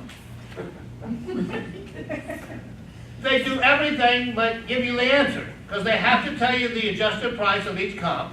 They have to tell you what percentage it represents. Now, if you don't know how to use a calculator to multiply and add, you're gonna have a problem. So the question is gonna be for the reconciliation with the bank. Yeah, they're gonna ask you to to come up with the adjusted sales price of the comp, of the subject, or actually the indicated value. And how they come up with percentage? I'm having a hard time too. How they come up with Now, 20? here, use these for a second. I said, on the test, when they ask a question like this, They're gonna give you they have to give you the comps, the adjusted comps, and they have to tell you the percentage.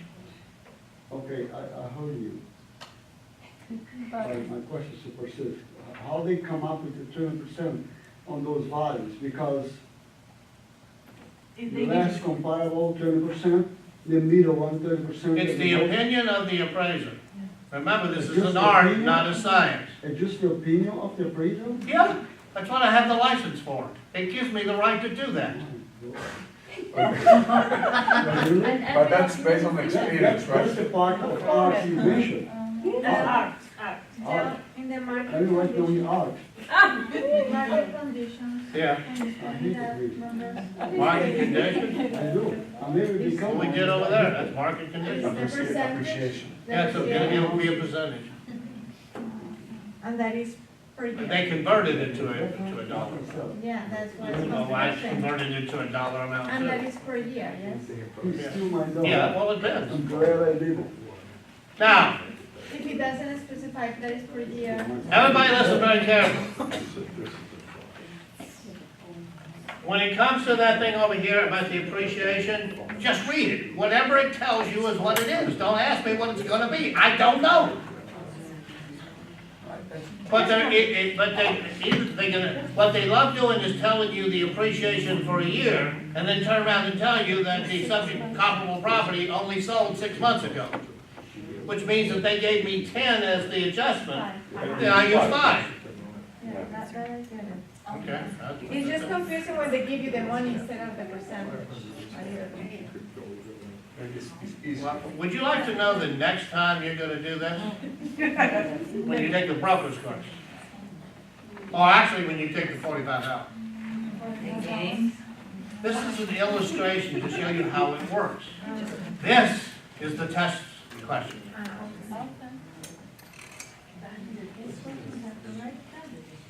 And the actual test question is not this, although this is gonna be more popular than that question.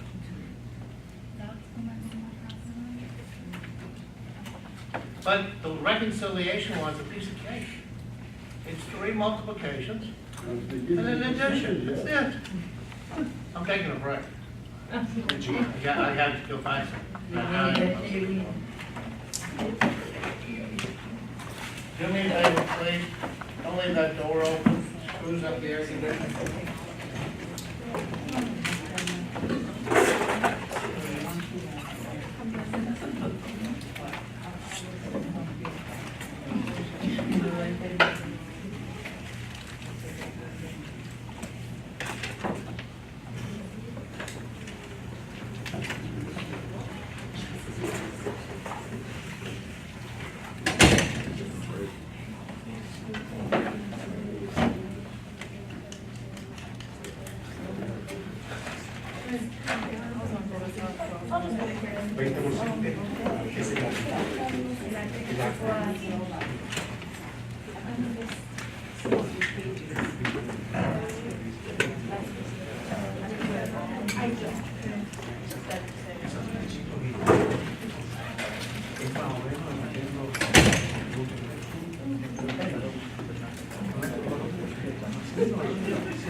Depende de la pregunta que te hagan.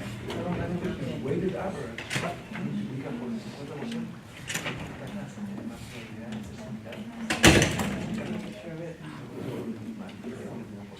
Porque es más cerca al Es más similar, no es más cercano a la casa. Ellos dicen, mira, esta propiedad es más similar al Sancho. Por lo tanto, le pongo 50. Además, hay más similares. Hay parecida. La diferencia, esta es la que, pero se acerca un poco esta es la que se parece un poquito más. Esta es la que menos se parece.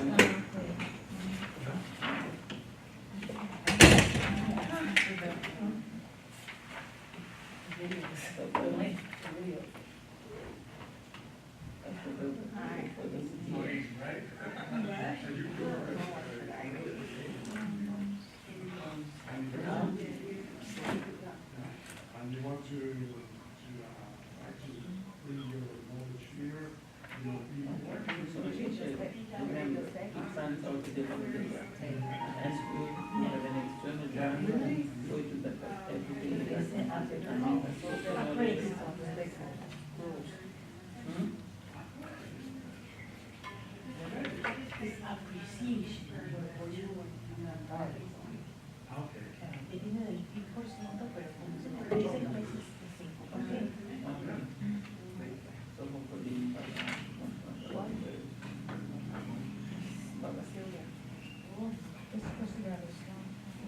Are you having fun now?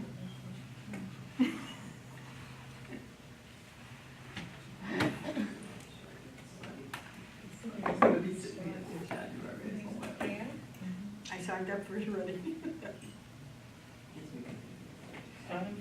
Yeah. Too much. Yeah.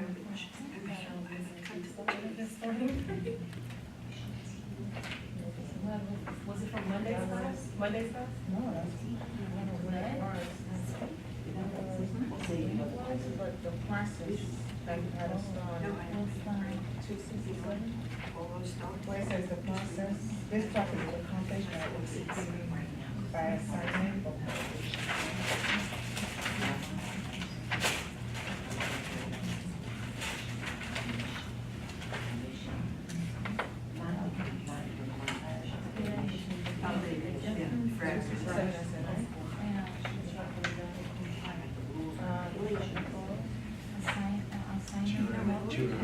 ¿Qué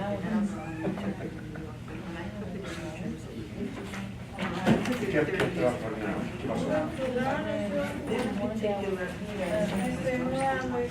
Ah, no. I got 97 texts. All right.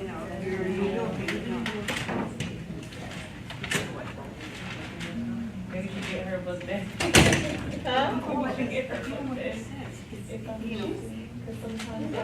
Most people would want to answer them. I'm thinking to reschedule, you can reschedule it. I thought you were, What office are you in?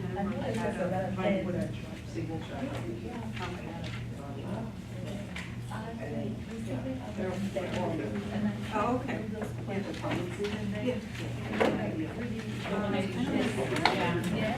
You're right. That might be one location. I just worked on a little investment. No, I live in Mossburg. Just for investments. I just closed on one today. It's more than self-construction.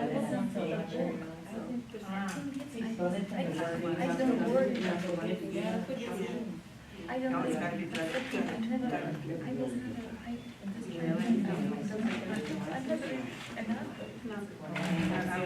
So I need to go back and yes, so that's why I decided to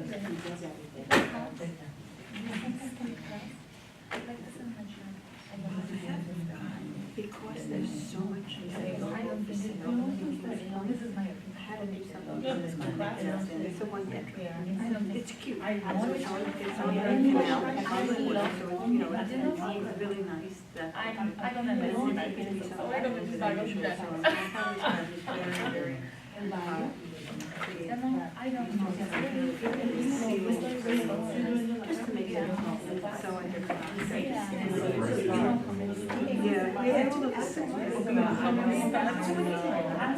And too much highlights and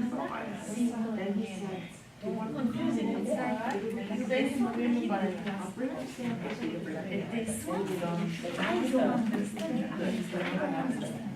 I don't know. Yeah, no, everybody's busy. Something and moving and just flashing and plus one. It's like, excuse me.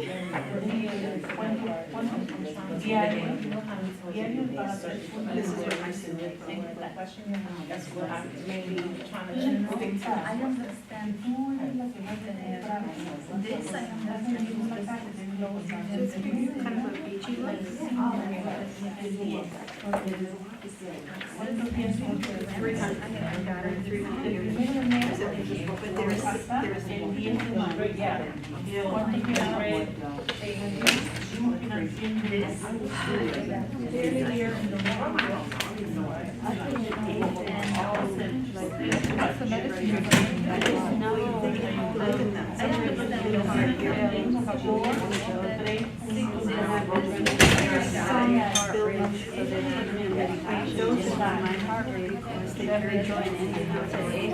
All week.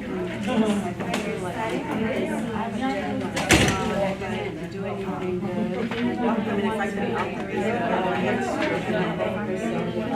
it's so higher risk because we know one year, last time when you ruptured, in order to save my life, there's a puncture to get fluid from my lungs, so I developed like here, and still 1 year with it. But this one started or whatever, so when I picked back this one, and someone like, oh, we start to go to a good doctor.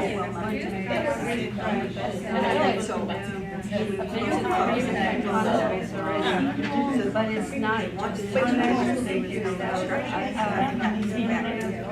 I had blood cancer and then so I'm a liver doctor, so any surgery is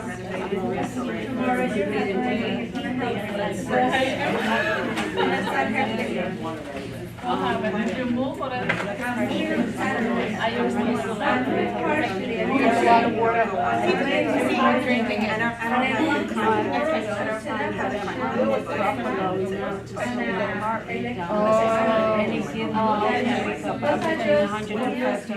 That's not what I was saying, yeah. I need to do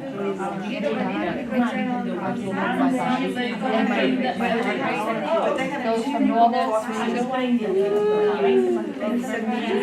and then as you, I wake up at 3 a.m. in the morning, remember like my son.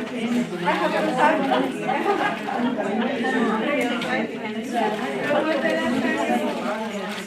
And me? I'm moving constantly. Yeah, So it's very, you know, I am, I have like super good at that. Are you eating right? That's before. Like anything.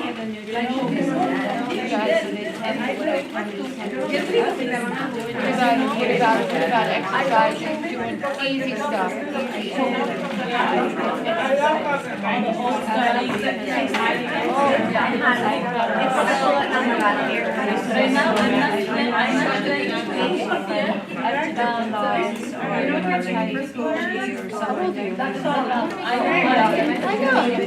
I've been like this for about 7 years.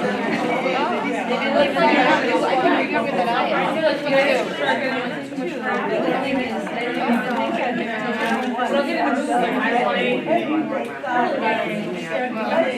Just think that the man I don't understand. See, I have it too. it's just like now, like the first Oh, yeah, I get sick when I from this Maybe you need to check on the tumor. Maybe your server or something.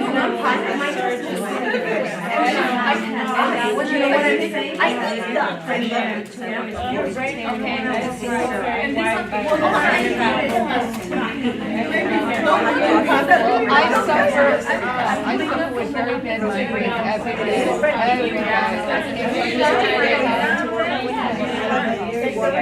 No, it just started, I just had it like 6 years, I'm like, and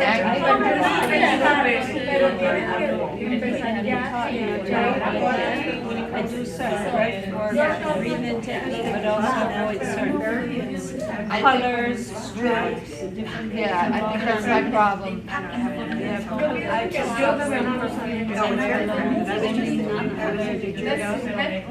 I didn't start that yet, I didn't start working on it yet. I like my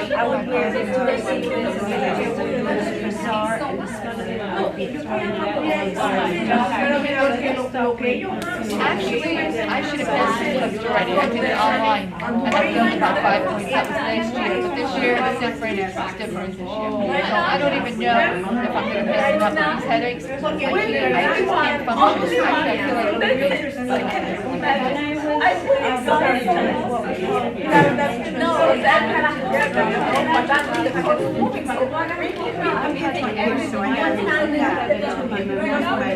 feel like that's how I feel.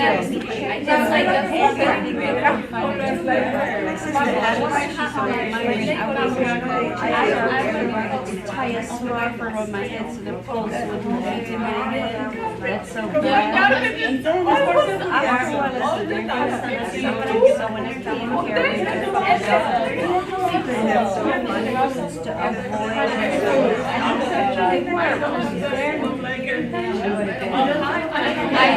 I cheat a lot on the lot of food, that's my problem. I got out the chocolate and a lot of stuff, and I'm always having perfect fragrance stuff. Maybe I'm gonna have to start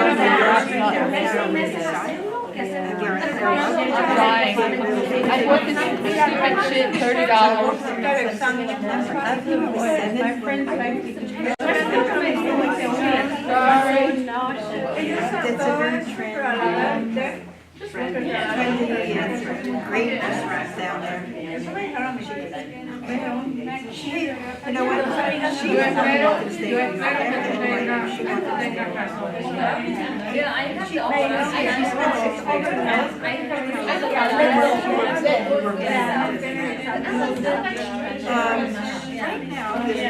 little boy in New York, and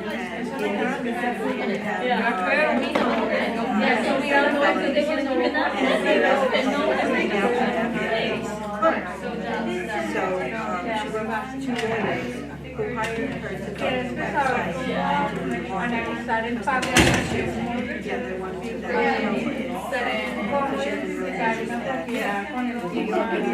Virginia has another program, it's called Second Chances. It's the second, that's the program. Tienes que aprenderte cuál es la clave. Yo quiero ver tu hacer el cuál, poner el baseline, el recap y empezar. This is an organization. FREC1,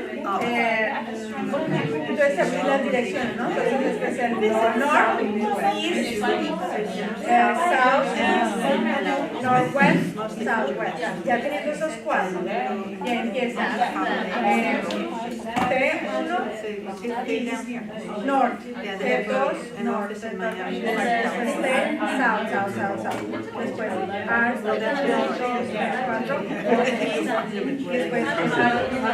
west, After they say no, entonces los shakers son cada sección tiene 36 secciones. Eso hay que aprendérselo. Si quieres, ya. Right. Ya, hagamos hey. You wanna let's make my house on this side. It's been a week. Everybody goes in the front and make the chart. I'm moving Saturday, so next week. Okay. You know, I thought about doing that, but it's not only one thing, so you can go to the library. I think last time she hadn't gotten around to it yet.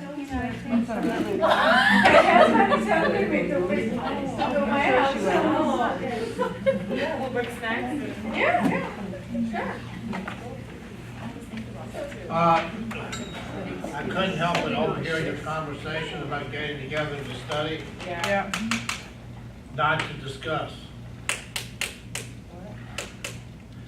Because this class is too busy discussing and discussing their point of view. And it's funny, but it's not funny, it's dangerous. What you haven't figured out yet is nobody gives a shit about your opinion. When you get to training, that's a different story. Now, we deal with mom. And mom has her own interpretations. I know that a lot of you don't like it. Not my problem. But it's gonna be your problem in a week.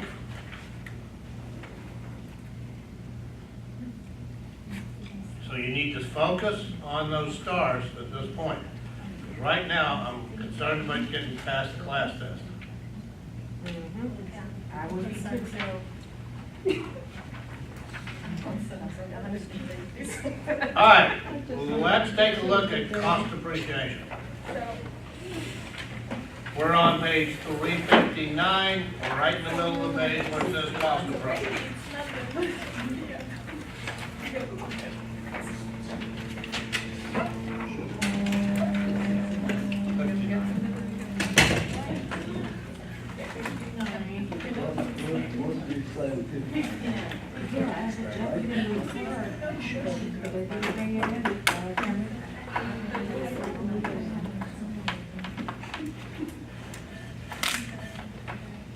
On page 359, where it says cost approach, beside a cost approach, put AKA cost appreciation approach.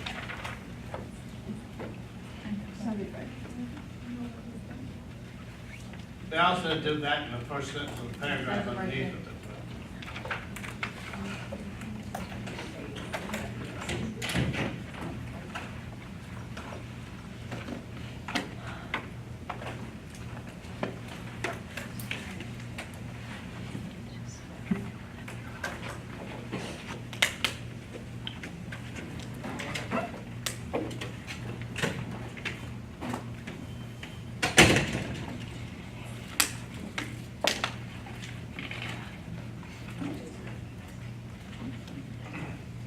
If I told you that the current cost of the building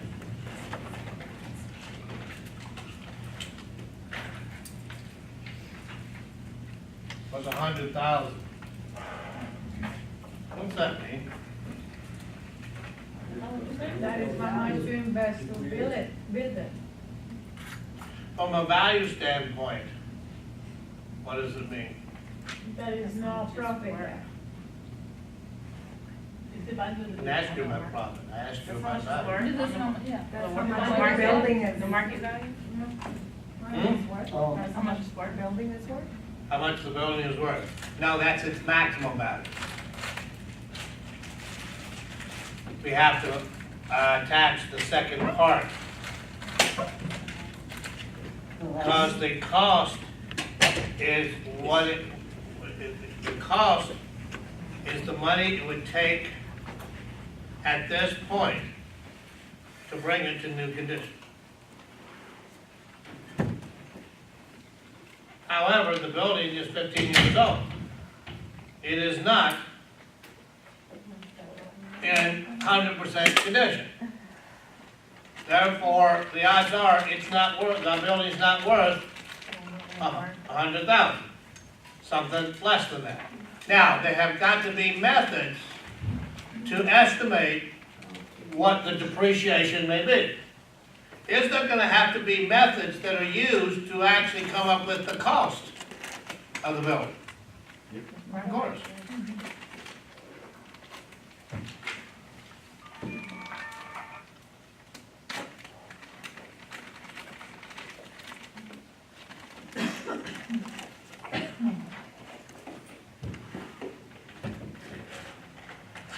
See, when I look at the cost of depreciation,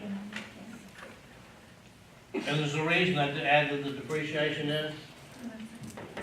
See that right there, what's that? No, it's a minus. Cost minus depreciation equals building value. Not value, building value. Because we know that the land is not based on cost or depreciation. Because you can't create land and it doesn't depreciate.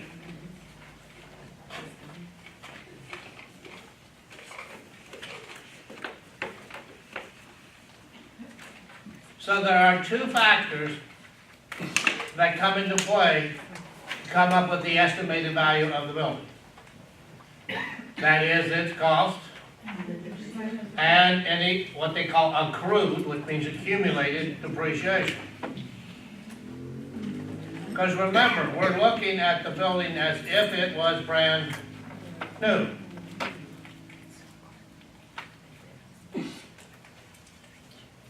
You'll see that it shows 4 steps there. The main ones are actually the first 2. That's where your questions are going to come from. In that paragraph starting with line 12, it says step 1, estimate reproduction cost. You'll notice in that paragraph, there's 2 terms. There's reproduction cost and there's replacement cost. I want you to highlight those 2.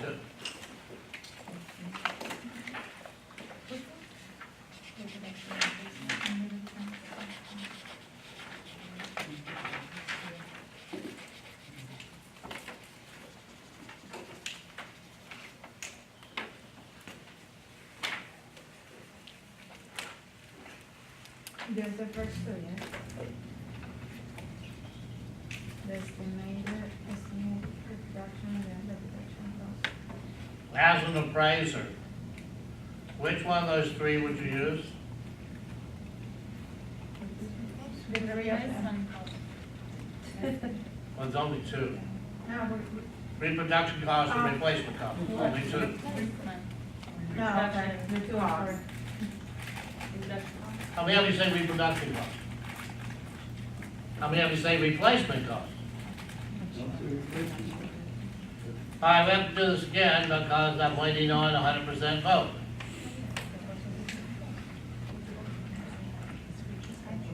How many of you say it would be reproduction cost? Raise your hand. How many of you say it would be replacement cost? Raise your hand.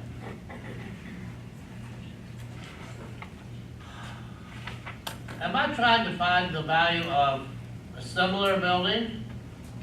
Or am I trying to find the value of this building?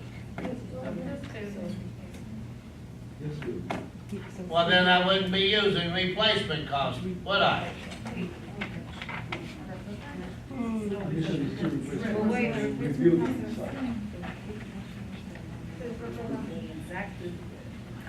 Reproduction is the exact duplicate. Replacement is a similar building that would perform the same function. Are you starting to understand why this method is used when the other two won't work? Because we've got statements, assumptions we're making here that may or may not be true. But the idea here is, if you want me to find the value of this building, I'm going to put back this building. But that's why we have this stuff.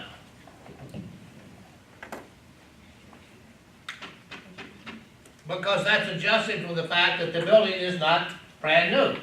That the building may lack certain functions. The roof may not be in good shape. These are all factors which say, because see, the objective is to say, how much does that building cost? Meaning, how much is its value? Well, if we start at 100,000, that building isn't exactly like the one that we're comparing it to. Well, 100,000 is not going to be the value. That's why I said it's the maximum that the value could be. But if there's any depreciation, it will not be worth its current reproduction cost. But again, the theory here is the current reproduction cost is the value of the subject property, assuming there's no depreciation. Then the likelihood of that is probably 0. So the odds are pretty good that 100,000 is not going to hold up as the building's value. It's going to be whatever depreciation we find subtracted from that 100,000. What happens if the property has improvements that will, The building is the improvement. What improvement are you talking about? like they fix the roof, they fix. That's the building. Okay.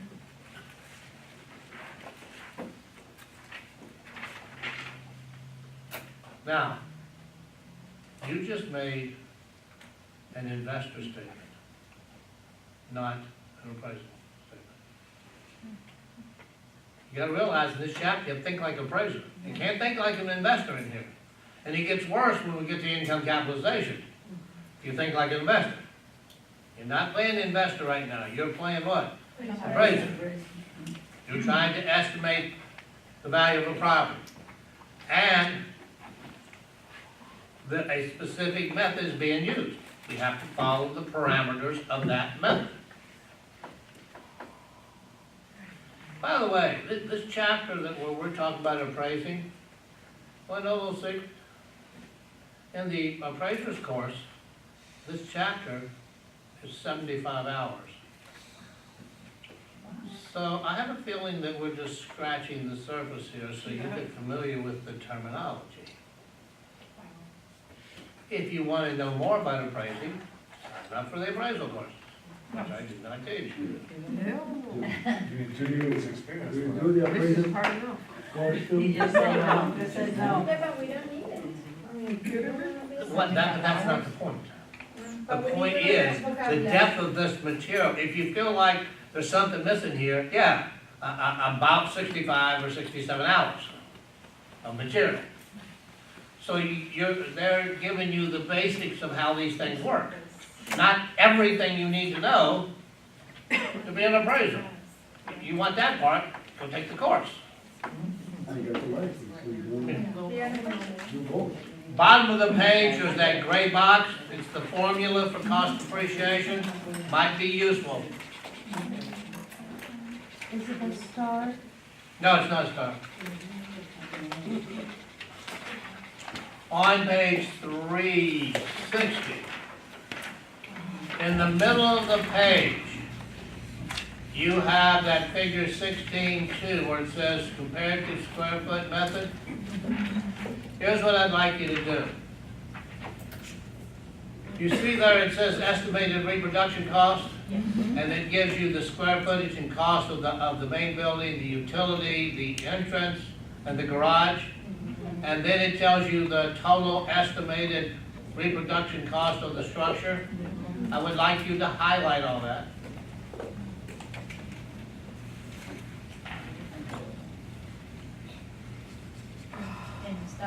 And start.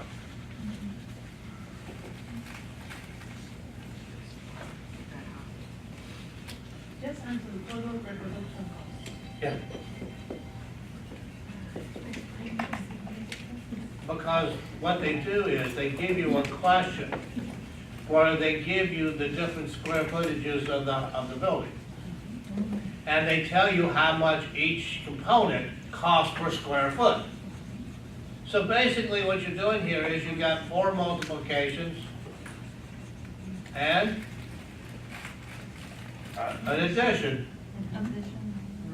Because you'd have to take the main building square footage at times 80, the utility, which is 117 at 52. Can you do it on the board? Huh? Can you do it on the board? What? It's in the This book. situation? It's in the book. Just listen to what I'm doing. They will tell you that they want you to estimate the reproduction cost. They will then give you different parts of the building. What they will tell you is the square footage of the building and the cost per square foot. So what would you do? Figure that out. You multiply each one of those. For example, you would take 2,100 times $80. One gives you 168. So in other words, they're telling you the main part of the building would cost $168,800. And then you've got 117 times 52, 75 by 32, and 412 by 45. And that gives you 4 different cost factors. And then add them up would be the total. Okay. It's like the one you just got through doing on the previous page. Except this one makes you do 4 multiplications. Now, understand that they have to give you the square footage. They have to give you the cost per square foot. So the only thing you have to remember is how to multiply. And how did they? Thank God you don't have to do that. You got a calculator. So you basically don't need to do anything. Are they gonna ask us the second part of the problem? Is it highlighted? Is it starred? Okay. You talking about class test or state exam? The state exam. Yes. They're gonna ask you everything in the book on the state exam. Okay, so that is important. How did they come up with the depreciated value in the Yeah, that's a good 182? question. Being an appraiser, you have to do that, right? Depending on the Yeah. year that the home was built. Yeah. They have an allotment maybe for to depreciate each of the things of the building. Now, let me answer the question. Because the other one you said, the previous example, you said it appreciates 10%. That was comparable sales, not cost appreciation. It's Oh, okay. totally different. Now, her question is, okay, I've got the reproduction cost. This number right here represents that number there. But what I don't know is how much the depreciation is. So there's got to be a way to calculate the depreciation. That we haven't talked about. So why don't we go do that? On page 360, starting with line 12, bracket to the bottom of the page.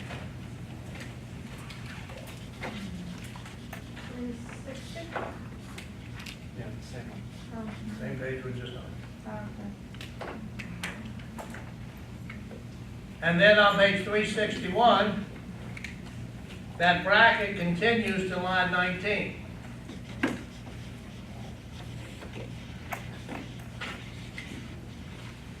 And then on line 20, it says land is not depreciated in the cost depreciation approach. Highlight that. No stop.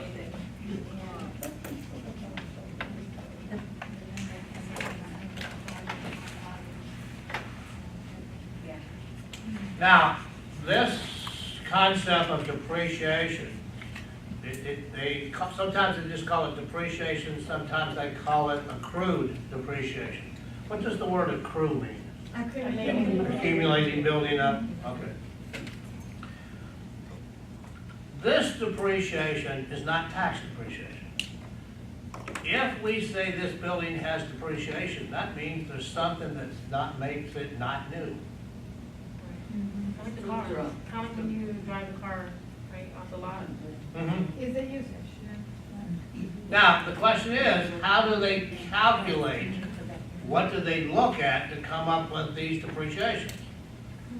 Now, you'll notice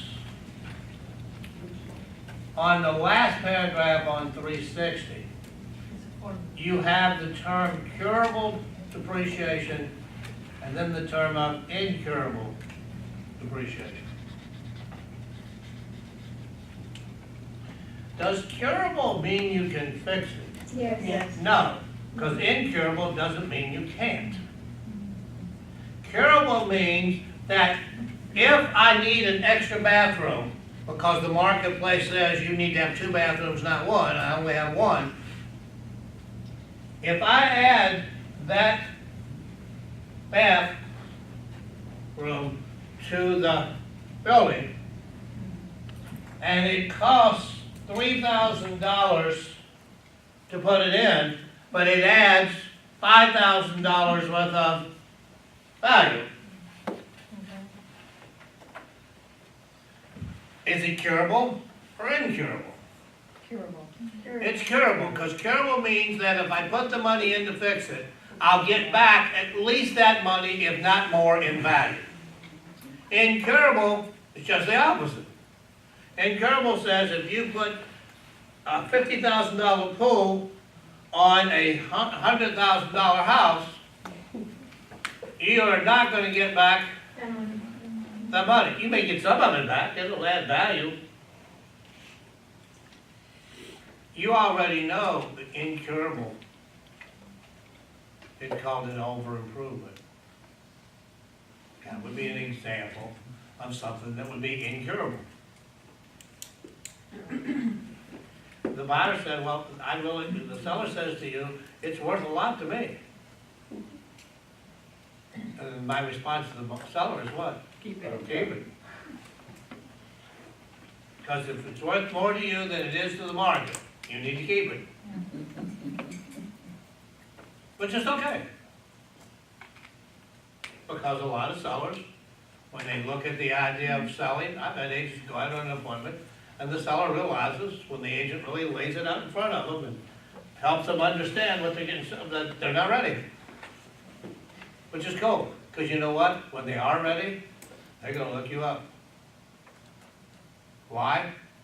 Because you're more interested in them making a decision that works for them than making money. Because we all know that kind of money comes back at you in spades. Because when you put their interest first, and you actually walk away from a commission because you could talk them in, but you know darn well down the road what? We have seller's remorse. We always hear of buyer remorse. There's also a lot of seller remorse going on out there. On the reality of what they've done against them.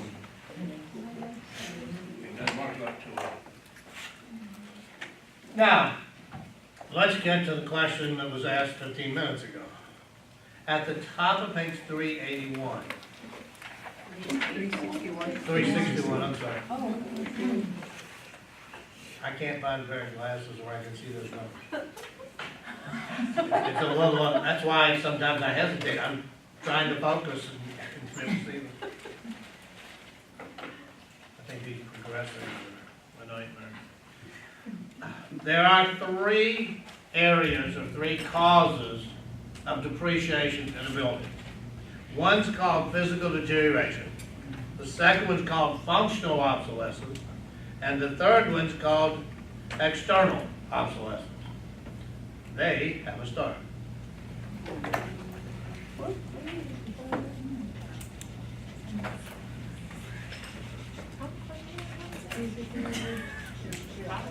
So I think there's like 20 questions on this chapter.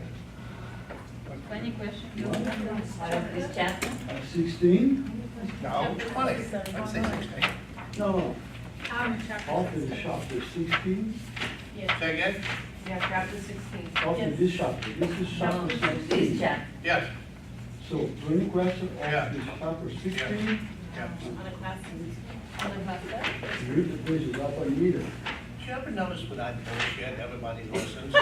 When I try to tell them something they need to remember, nobody listens. I'm like, okay, so how many questions on 20%? I don't know. No way. Count them up. I honestly don't know how many stars are there. I've never counted. I think there was more than 100. Just about 100 now. Just hit 100 now. We have none. There's 100. 49 stars. 90? 9. 9. No, in this chapter. In this chapter. Oh, so far. So Okay. we must have training inside there. Very important chapter. You're over 70 It's 20 questions. It's 20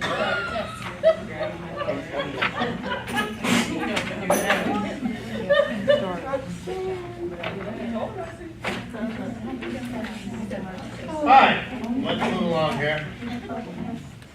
We have to finish this chapter tonight, so that's where I get to it.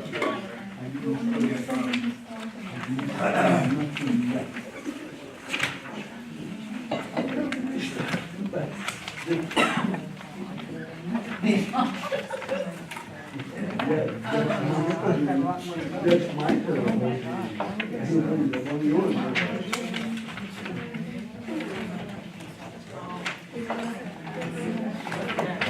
Okay, on the board, I have an investment for you.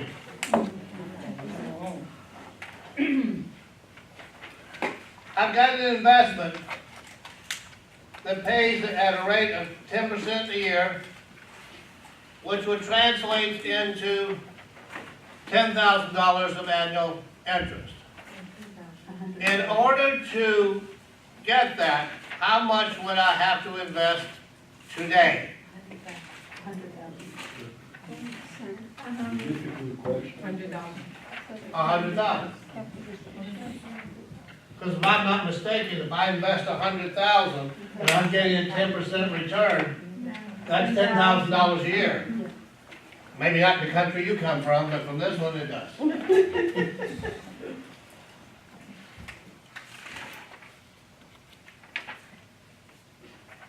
Am I okay with that? Okay. Now I have the real question.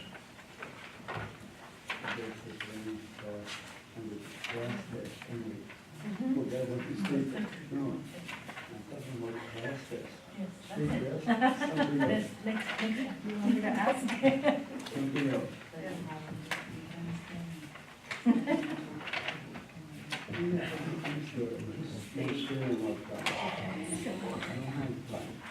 She's getting the show.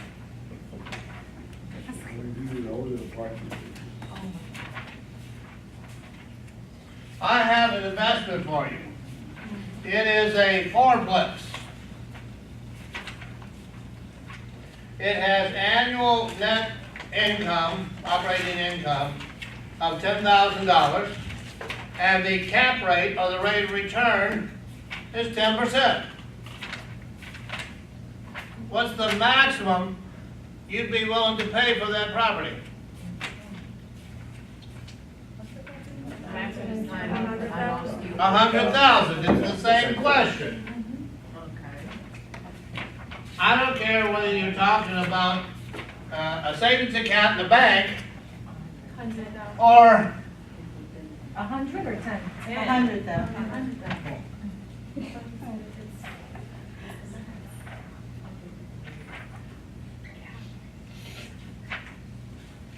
Well, think about it. If you invested 100,000 at 10%, how much would you make each year? Same problem. That is income capitalization. In income capitalization, what am I basing value on? Everybody look at me. Not the book, me. In income capitalization, what is it based on? Income. Income. What are you gonna do with that income? Capitalize. Capitalize it. Which means you're looking for the present value of future income, which is the same thing you were looking for in that savings account. So the present value of future income means that once I project what the future income will be, based upon a market rate that's reasonable to expect in that type of investment, I can tell you what I'd be willing to invest in it. Or as an appraiser, I can tell you what its estimated value is.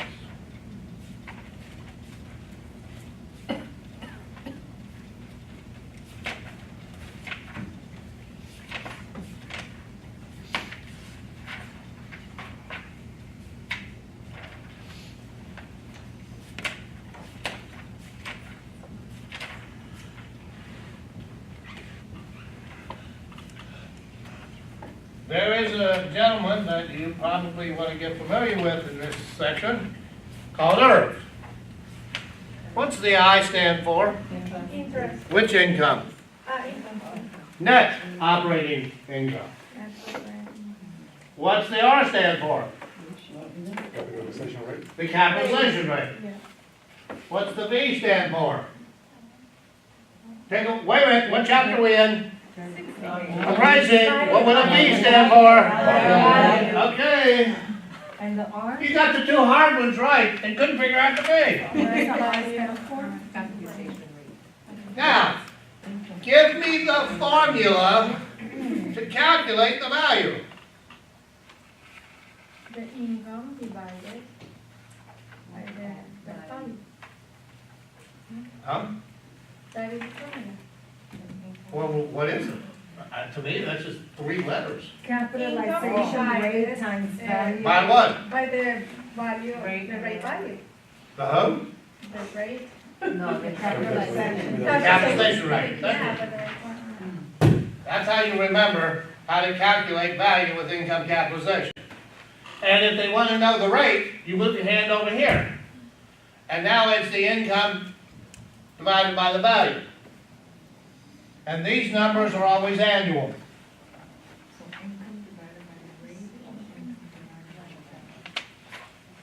Don't know, because you realize they have to tell you 2 of them. If they don't tell you but one of the 3 components, you can't work the problem. Because then you'd have to make up a number.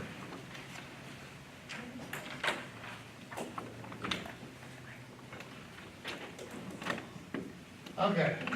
Now, to be more precise, that I is net operating income.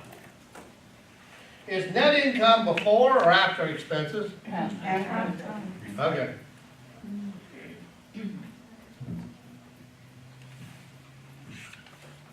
Now, most of the time, the question they're going to be asking you is to find the value. They're going to give you the capitalization rate. 10%, 9%, 12%. A rate is normally going to be given. Not normally, it will be given. They'll call it the capitalization rate, they'll call it the overall capitalization, I don't care what they call it. If it's a percentage, that's the rate. Because the income is not a percentage and value isn't a percentage. Now the question is, how do we calculate net income? Well, let me ask you another question a different way. cost. Wait a minute, I'm trying to Rate times ask. value. What's the main source of income from my 8-unit building? Right. Right. Rent. Would that be net income or gross income? Gross. Okay. Would you agree that the building or the property has a maximum potential of what it could generate in income? Yes. Of course it does. Controlled by many factors, including the market. Potential gross income is if it was 100% occupied and there was no collection loss.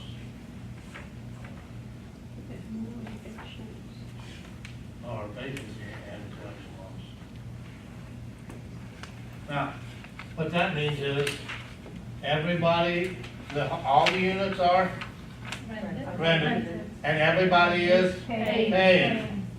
And it's at least market value. If it isn't at least market value, then it hasn't reached its potential. So now the appraiser has to look at those factors.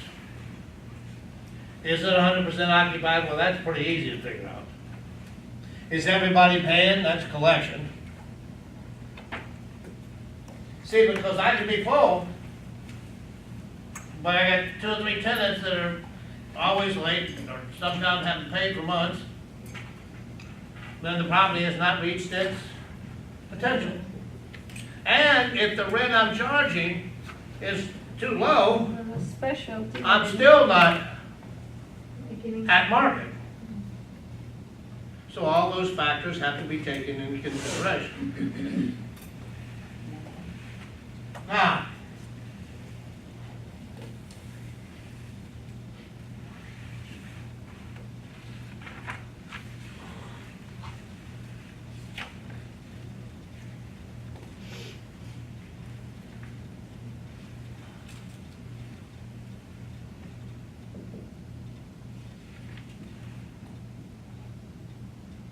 the first thing you do is adjust for vacancy and collection losses.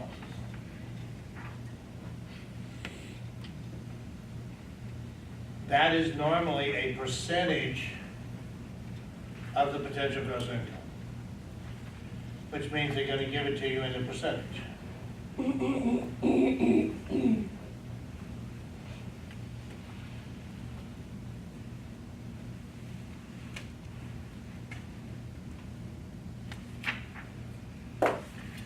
So as an appraiser, the subject property is fully rented. However, the typical property in that marketplace shows a 5% vacancy and collection loss. So in looking at the vacancy and collection loss, knowing that information, would I use a 5% vacancy and loss? Yes. Or would I leave it at 0, which is what the building is? You use the 5. Why? Because it's an indicator It's an indicator of what?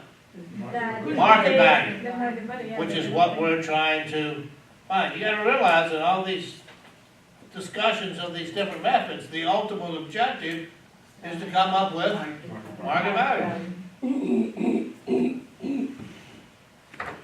So, who usually dictates these numbers?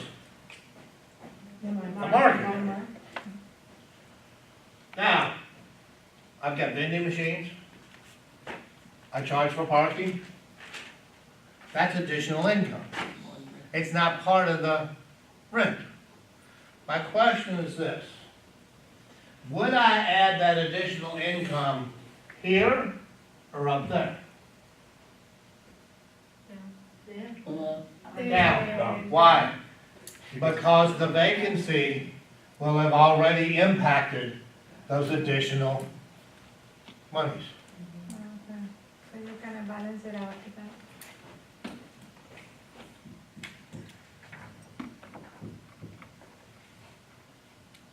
This would leave you with EGI. Anybody have an idea of what EGI stands for? Effective gross income. Well, we know it stands for gross income. Why? Because. Because the G most likely is what? Gross. And the I is most likely income, so we got 2 out of 3. The E stands for effective gross income. In other words, potential gross income is what it could do.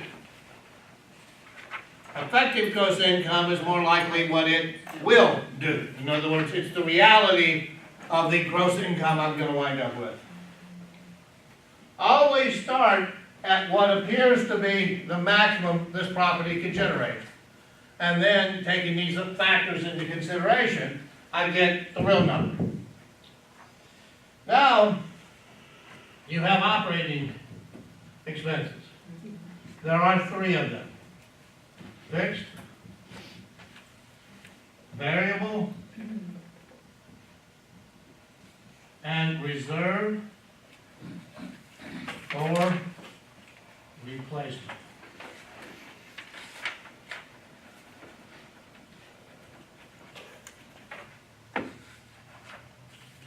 There's only 2 types of fixed: taxes and insurance. The reason for that is a fixed expense means that that expense is there regardless of the operational level of the property.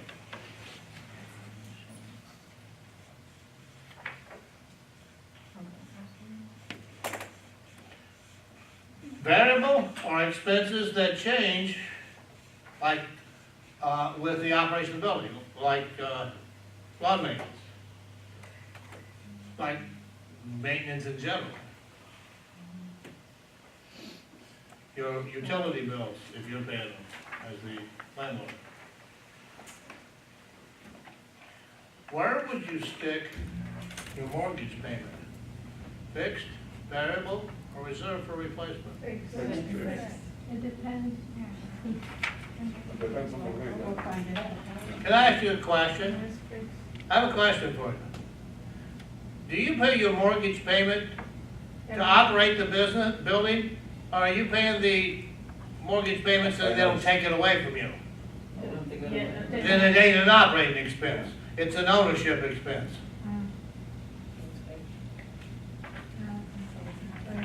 That's why it's not there.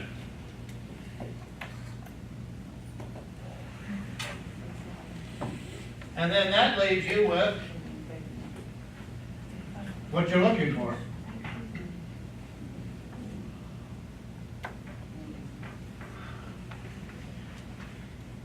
The most difficult problem they can ask you here is they start you with the PGI, give you all that information, and ask you to estimate the value and the rate.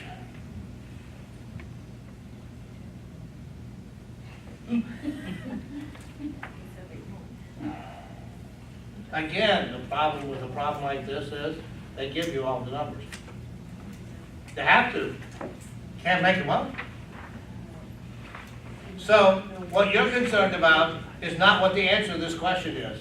What you're concerned about is, can I remember how to write down the formula? That's what you need to be worried about. And some of you don't get that.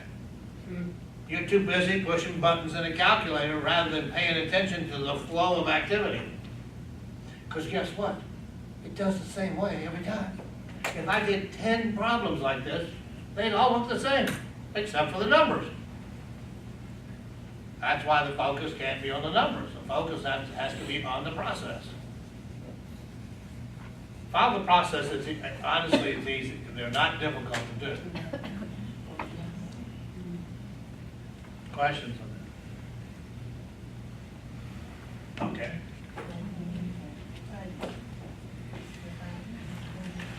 Let's go to page 363. On 363, we're going to put a bracket from line 1 through 24.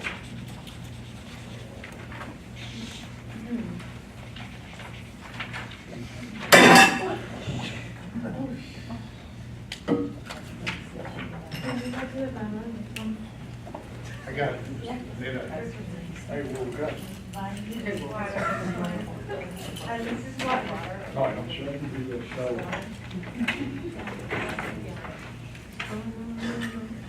That's the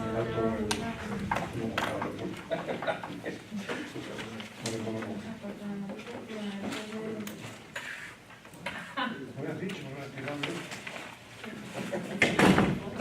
No, no, bien. On the table. Oh, yeah.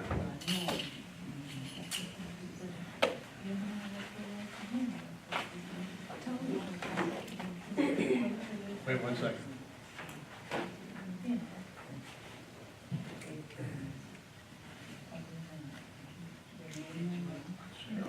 It highlighted. Tony.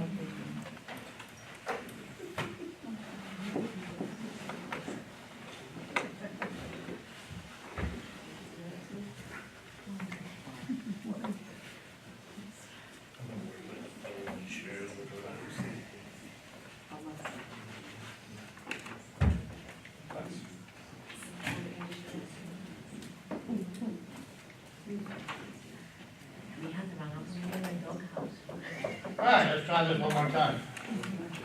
All right, on page 363, lines 1 through 24, bracket, star. The whole thing. Here's why. Whole thing.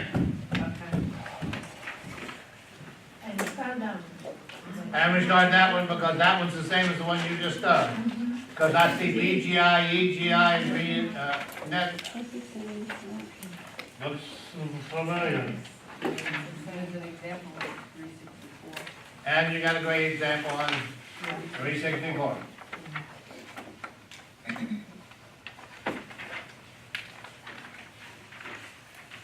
On 365, it shows you the part over there. Because when you take the numbers from the example, shows you how to get that. We don't bracket those, right? The next page, 365. But you can put a bracket around, no stars. 365, I put a bracket around too, because that's where they talk about the actual finished product. Which one? The all. 365. 365 The overall capitalization rate. is the arm. Oh, that is it. Overall. Page 368. Here we go.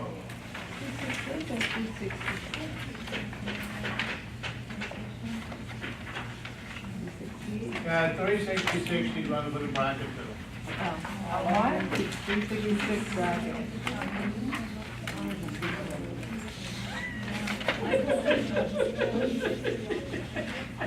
Oh what? No, it's not a oh what, it's a bracket.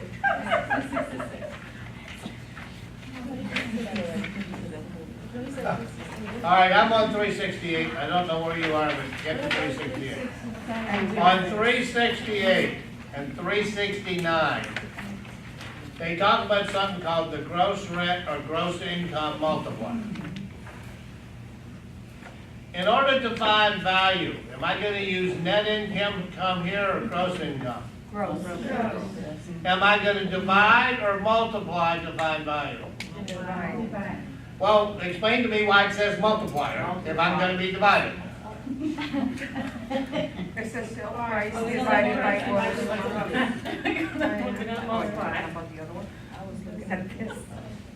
Is it based on gross income or net income? Gross. Is it annual or monthly? Annual. Both. If you look on 368 and you look at lines 1 through 6,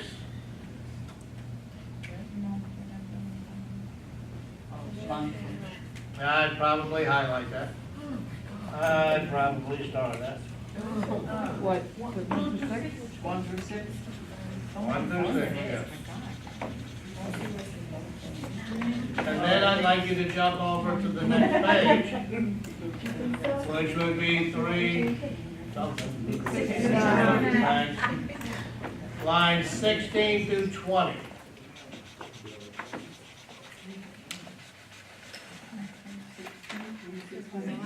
has to start? 369, lines 16 to 20. Another start?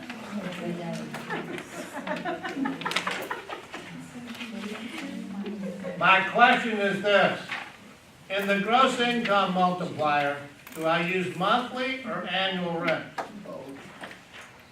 Answer is not both. Annual. Annual Annual. income. And if it's rent, Monthly. monthly. Because even in real life, rent is what you pay each month. So which one is annually again? Huh? Which one is annually? The one that says income, like if you go over to the next page, you're on the wrong page. No, not that page. You were on the left page, the right page. Line 16 through 20.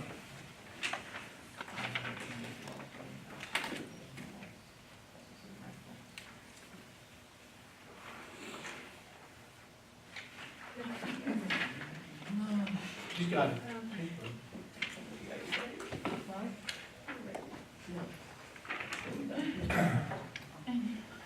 Let me give you an illustration of what the gross rent multiplier income multiplies about. They're the same exact formula. One's just done with annual income and the other's done with monthly. So I'll show you one, I'll show you both. If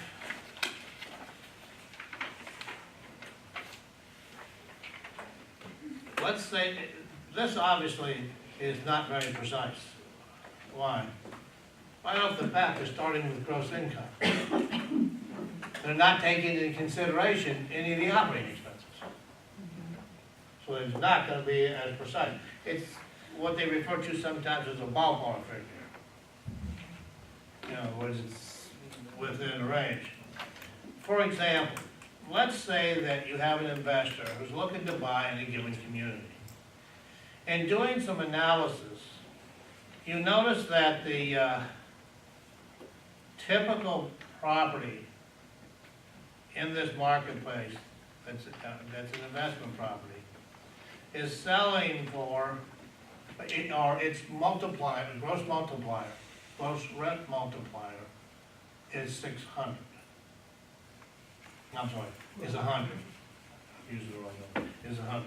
So the analysis tells me that the average gross rent multiplier in that community is 100. Now, what does that mean? It means that properties in that area are worth approximately 100 times what they'll rent for each month. Example, you've got a subject property, a comparable property that recently rented for $600 a month. As an investor, the most I'd be willing to pay for it is $60,000. Because if I've accepted that the market has a gross rent multiplier of 100, and I take whatever property can rent for and I multiply those two together, I get 60,000. In theory, that's the maximum the investor would be willing to pay for the property.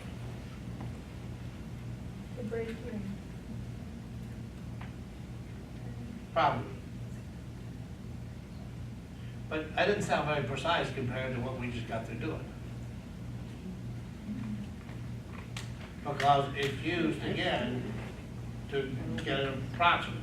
In other words, if, for example,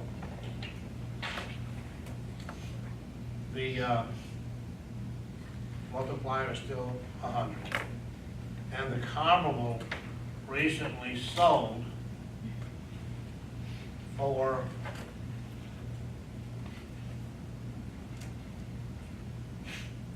for 40,000.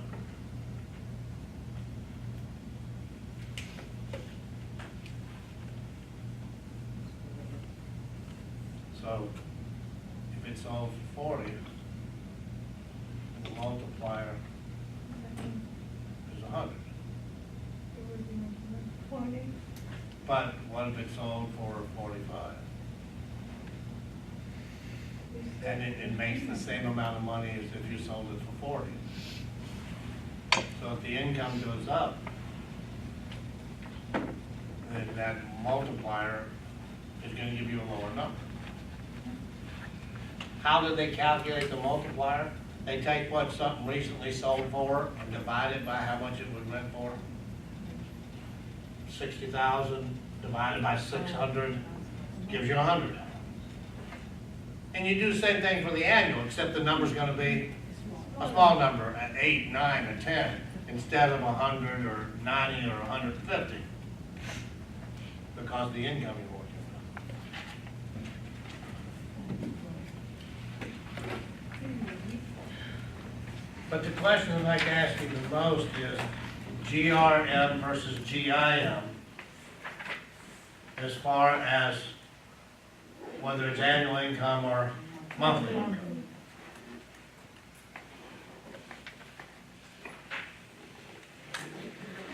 Okay.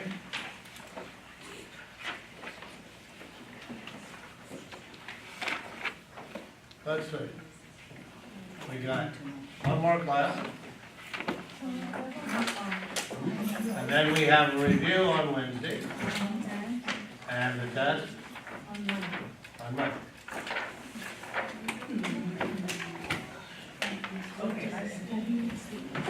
Right now, you should be doing those practice quizzes and the exam manual and studying your stars. And again, I was serious when I talked about group studying. You have to be careful not to get in debates. Oh, well, that's not what my note says. Because you make yourself nuts. I had one time, they all come back hysterical. Not mad at each other, but they just confuse the hell out of each other. So, you know what, if you're going to do that, and a topic, you can't get an agreement, make a note of it. Let's talk about it when you come back in. Don't sit there and try to figure it out. If you want, you can text me or email me, or maybe I'll answer until I recognize